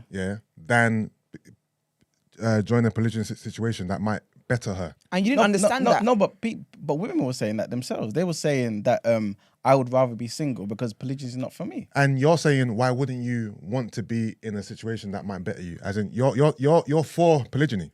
Yeah. So you're saying, don't be single, consider polygyny. I'm saying if that's something that can work for you and the Yeah. man can do this, we spoke about this better. Yeah. Right? And all of those factors I said, why is it such a bad thing? Why is it something that you wouldn't consider? That's me asking the question. That's not me saying you are single because you wouldn't No, consider. but, No, that- but that's we the thing. know- So we that's the know thing. that's- We know that, that's yes. not what she meant. But, but what I'm trying to say to you is that sometimes that when you say stuff, like Brent said, it's beyond just the words that you've said. Yeah. It's the messaging message that you're implying. behind it. And that's why with the conversation we were having earlier with the sis, what would you do? When I'm trying to get to the bottom of why is it that you wouldn't say, again, for me, it's you say that it's the messaging behind these things. That conversation, yes, we're talking about polygyny so many times, but that particular conversation, I remember that conversation vividly because it was a case where why would you want to stay single when there's another man when in a marriage? And I remember as well because you were like, so just because it's got like 2 other wives, you'd rather stay single. And I remember me at that moment when I was talking then, and I said, just because a woman's single doesn't mean that it's not the worst thing in the world. And then I remember you proceeded to give me statistics of what happens what with can happen to children. those children. Yes. Yeah, those So are bad what things. she's saying, yes, she hasn't worded it. It's not a direct Yeah, quote. it's not direct quote. But the messaging of what she said is what you said. So basically, how she interpreted what I said. It's not how she interpreted it. It's No, because what that's you not what I said. said. No, but I know, But but this is what I I'm feel saying like that you- you're too focused on how she worded No, it. because I'm meticulous is what I say. So I know, if I'm going to I say know, something but- in the I only know, but- language you understand, then listen to what I'm But saying. what are the message? But that's No, what I'm trying to say wait, to wait, you. Wait. When you say the power of an intelligent person is to be able to convey his message in the most simplest form that everybody can understand. Yes. 100%. Yeah. So when Yes. you suggest that it's on her to basically understand what you mean, if what you're saying is not being conveyed properly, I have a problem with that. You can't blame everybody if No. everybody gets it the You're same way everybody else is getting it. All right, well, let me read out and show you it's not everybody. Because this is very clear to Wait, me. I need your brothers, you're going to be not. No, this is just people saying. All right, cool. If you're Go gonna, on, go if on, you're go on. listen, sorry. Wait, don't read out Kevin Thompson. Don't read out Kevin If Thompson. you're gonna read Kevin Thompson or Hustle, I don't want to hear it. This is somebody else. Somebody else who I've don't not wanna hear it. seen. Somebody else who Ah, I've go not on, seen go in on, the go on. chat. Because Hustle's out here trying to get a job. No. What's this? This person. Hustling. This person said, right, watch this, right? Hold on a sec. He said, look, I think it's a he anyway. He said, nah, E-Man didn't say that, right? And said, E-Man just said more women should consider the polygyny option. So because I'm saying this is something you could consider, that means I'm saying you're single. What? You need to play back that No, clip. Everyone but is, I don't understand. You keep going back to that though. We know that's not what she meant to say though. No, do you see what I'm saying? You're but giving her the no, grace. listen, let me tell Yeah, you. because doesn't make sense. Unless she puts you in- didn't say that, so I have to That's give her what the I'm grace. saying. No, but Mark, Thank you. Not Mark, I didn't Iman, say it. unless she puts in quotation marks. Yeah. I'm not going by. She said that Yeah, yeah. you. Unless we she puts can't. it- We 'cause can't it's do not that. direct then. quote. We can't do that. Okay, then. okay. Do you know what I'm saying to you? What I'm saying to you is that Yeah. because I agree with her wholeheartedly. That is what you. That's what you said. I mean, I The understand thing why you is, agree yeah, with her. And that's fair. That's your problem. I agree with her because that's what you said. I'm trying to explain to you is that you say things and you're forgetting that the messaging behind what you're saying. Yeah. So it's not just about the words that you've put together. Okay. It is the messaging behind it. Can I so then even say in what this? even in what she said, Yeah. whether she said Iman directly said this Yeah. or once Iman insinuated, whether she says you insinuated it, you directly said it, whatever it is, the messaging is still the same. I remember it's that true, it's true, conversation. because- You literally said, why would you want to be single when there's a man who just because he's got 2 or 3 wives? Go back and watch the interview and watch that video. I remember exactly thinking, Esther, really? you said why. Is it if you were to write that down in a sentence, would there be a question mark at the end of that? Yes, there would be. It's a question. It's me saying to you, you have this situation and there's this situation. What is so bad But about? Iman, Wait, Esther, watch this here.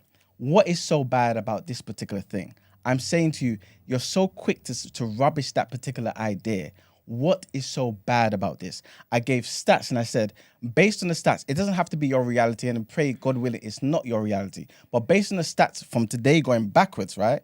This is what happens to our children, more likely to happen to our children. And I'm saying, considering those particular things, the financial burden on yourself, all of these things that we spoke about many times over, right? I'm saying, why is that idea over there that you're saying this horrible thing such a bad idea? I don't know how that turned into I'm saying you are single I have a question for because you. This is I amazing. have a question for you. Did you ask that question because you believe that statement? So take away the why. Yeah. Do you believe that a single mother would be better off being in a polygyny situation? It depends on the situation. What other situation could it be? Hey, man, you're frustrating me today. You are frustrating me today. If the man can't look You after are the woman, frustrating me if the woman, today. no, wait. If the man can't look after the Am I man, going mad? Do you get what I'm trying? no. Go. Watch this. If the man can't look after that woman and he's in a polygynous relationship, that's not the relationship she should be in. I need you to answer my questions just I directly. answered it. No, you're not. What? Did you ask that question because you believe that statement? If it's a good polygynous Oh, relationship, Lord. then Sorry, yes. I'm done. This doesn't make no sense. The thing is, even if this isn't difficult. even if her, my even if what she said was, even if what she said was misconstrued or it was a misinterpretation, right? Yeah. To imply that there are women who are single. Wait, hear me out. I'm listening. And there's options to them that they're not taking. Yes. Right? You're a single woman, Yes. right? You have options out there. Okay. You're not considering Yeah. being in a polygynous relationship. Yeah. Then one can say that you're implying that she's single not only because of other things, but because she's not considering polygyny, and that's she's homed in on that. If you took a woman who was a single mum, right, and you asked her about her viable options in the dating world, and you asked her, would you consider polygyny, and she said no, then in your mind, then that's one of the reasons why you're single, because you're not considering being in a polygynous relationship. I think that's what she's implying. Okay, but I think that's kind of disingenuous, not of you, but of her, because it kind of implies I'm saying that's the reason, as in the starting thing that caused you to be single. No. Like Esther was saying before, right? We know the reasons why people are single for a multitude of different reasons. Sometimes those men are useless men. No, but the thing they is, get with these women, they give them kids, and they run off. We know they're useless black men out there. We know this. But to then act as though I'm not considering all of that. And I'm basically saying that the polygyny, if you don't do this, this is the reason why you're single. Like, to me, you know what's mad about this, Wait, 1 second, Esther, sorry. She didn't. Why we can't focus on that is because her being single had nothing to do with polygyny. That's exactly what I'm saying. I know, Yusuf. but that's why I'm not taking that part that serious, because that's not fair, obvious. because- No, because that's obviously wrong. If Exactly. if Esther broke up with her boyfriend and she was single, she broke up with her boyfriend because of what happened between them, not because of polygyny. Exactly. What she's saying is what I was trying to say before. Yeah. Because she's not considering it as an option, it's a contributing factor to why she's single, because she's not considering polygyny. That's kind of what she's implying. Okay, cool. Yusuf, let me ask you this question, and let's wrap up, yeah? If polygyny is an option, right? And if she becomes a polygynous woman, right? As in she gets into that, and therefore is no longer single, if she turns that option down, is that one of other reasons why she's single? Yeah. Done. But it's not the It's not reason. done. Thank you very much. It's not the reason. Thank you but very okay, much. do you know what? And nobody said that's the reason. Do you understand what I'm saying? Just through do you know simple what I think? conversation, we But- can see but- what I'm but you saying. know Do what you know, it I is? think Go on, you go get on. caught up here in And when a question is asked to you, Yeah. you get caught up in like the things that doesn't affect the messaging of what you said. I remember this conversation so vividly, and I remember you literally saying that if a woman is single, why wouldn't you consider that? Now, because the English language is why you're saying like, oh, it was a question, but when you said it, the tone was not asking in a loving, caring, like, why don't you consider that? Yeah. It's a statement of why wouldn't you consider that? Yeah. There's a difference in the tone. And that's what I'm saying to you. When you ask the question, since if I'm going to go by what you're saying, where it was a question, because there's a Y in there's a question mark. Yeah. That's fantastic. That's great. Taking away that, you do believe that if a single woman has the option to be with a man who's in a polygynous relationship, she should be with him. Otherwise, she will stay single. She should be with him? That's She what I said? should consider being with him. Otherwise, she'll be single. And also another. You need to watch this back. Because do you know what? I can't. Another factor is I actually can't anymore. most people don't see polygyny as an option. Yes. Hence why we don't feel like anyone is single because they're not considering polygyny. But because you see it as an option, in your world, if someone doesn't consider polygyny, it contributes to reasons why they may be single. Whereas most people don't see polygyny as an option. Okay, cool. So for us, it's like you can never be single because you don't consider polygyny. Because most of us Don't consider I it. believe, And I'm aware of I that, believe yeah. you're in the minority. Yeah. Just That's- like homosexuality not being an option if it is that I am single and I can't get a woman. There you go. I like that. There you go. I like that. All I'm going to say is that I think moving forward, you need to consider, 'cause I think you literally say something, the same thing is said back to you. Yeah. But because I feel like because it's not coming from you, Yeah. you feel like maybe someone's trying to catch you out or anything. But I'm repeating to you what I it is said. that you've said. And I think also you need to consider that beyond words Yeah. is the messaging. It is what Okay. this is implying. It's the bigger picture of these things. So when we had that dilemma earlier, for me, that's giving double standards. Yeah. For me, again, that was leaning into that whole polygyny thing where it comes across, in the things that you say, it comes across as if women should be great for any man that comes. And so when a man, for example, cheats, I'm telling you the messaging behind the things that you say. Okay, cool. When a man cheats and stuff like that, Yeah. don't just walk away. It's not understanding the human side of things, that the hurt that you feel as a man is the same hurt I'm going to feel as a woman. Yes. To believe that biologically somehow I am programmed more and to be more resilient No one said to that. things. So, okay, I'm more resilient. I'm programmed and we're biologically different, and I'm able to handle more things more than this and blah, blah, blah, is taking away that human side. So all I'm saying to you is that you need to understand a lot of times, no one's trying to catch you out. I don't catch you out at anything that you haven't said to me. Everything you say to me, if I'm repeating it back to you and I'm questioning that, is because that's what you've said to me. I can only go by information and answers that you've given me. But beyond these words is the messaging behind these things. So with the things with women and stuff, it's the messaging that is the bigger picture. Well, so when she said it, she didn't add air quotes for me, but for me, I read that. I didn't read that as Iman literally said this. Yeah. What I saw there with those words is the messaging of what you said. Okay, and it matches. You know what? Again, to me, progression is my religion, right? I always say this. If you can offer me something that's better than the way I think, I'll drop the way I think immediately. I say all that to say this. If the messaging, right, is something that you guys are getting wrong, right, from what I'm saying, I guess maybe I have to think about how I'm saying things.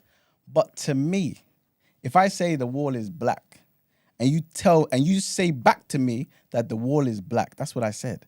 But if I say the wall is black and you said that E-Man said the wall is sometimes brown and on certain days, if you turn off the light, it's black. That's not what I said. That's trivializing the conversation. Listen, I'm just telling you something. That's not a good example. It doesn't have to be a good example to you, Esther. But what I'm saying it's not a good example to anybody. I'm pretty sure people will agree. But it doesn't matter. At the end of the day, this is what I'm trying to say. If you're going to say something back, say what I said. Don't say what I'm not saying. Don't. You know what it is? You know what I'm saying? I'm more than capable of articulating myself. But you believe in the overall message of this conversation. Yeah. So you're homing in on the mistake she made. Literally. In the quote. And that's a form of distraction, and that's what's frustrating. It's not a mistake. Hey, man. That's purposefully saying something I didn't say. I know, but we've established so that. many times that we're not focused on that anymore, but you keep bringing it back. And you're missing the point about the messaging. We've moved on from her wording or her misquotation of you. Yeah. You keep bringing it back there because ultimately... Because to me that's important. Because ultimately, you believe in polygyny and it's something that you triumph. So that's not your fight. So all you're holding on to is the fact that she misquoted you. We've established that. Because it means a lot. And that's fair. It means a lot. We appreciate that. If we're quoting you, Yusuf, and saying that you're saying stuff you didn't say, I know, but we established it a few times. Actually. Okay, cool. All right, you're right. Let's move on. As long as you guys are establishing, I didn't say that, fine. Let's move on. We did this same song and dance with Kanye the other day, brother. It's not exactly the same. I told you.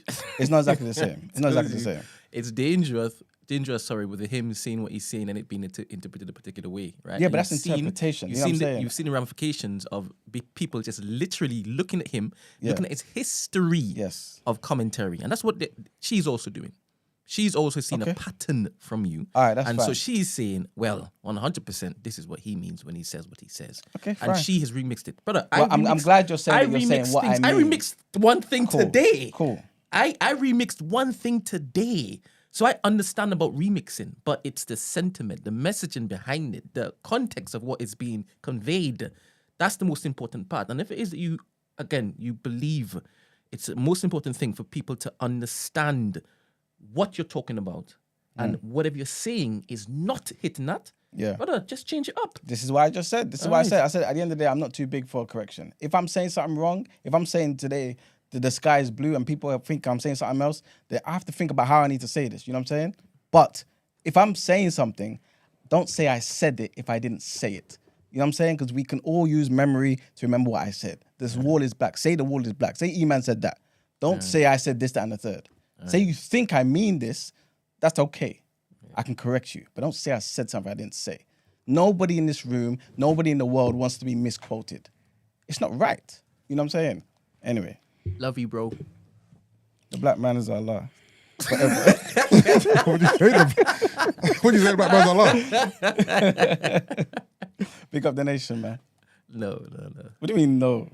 Bro, the show is done. We'll see you guys on Monday. Have a great weekend, everybody. Peace.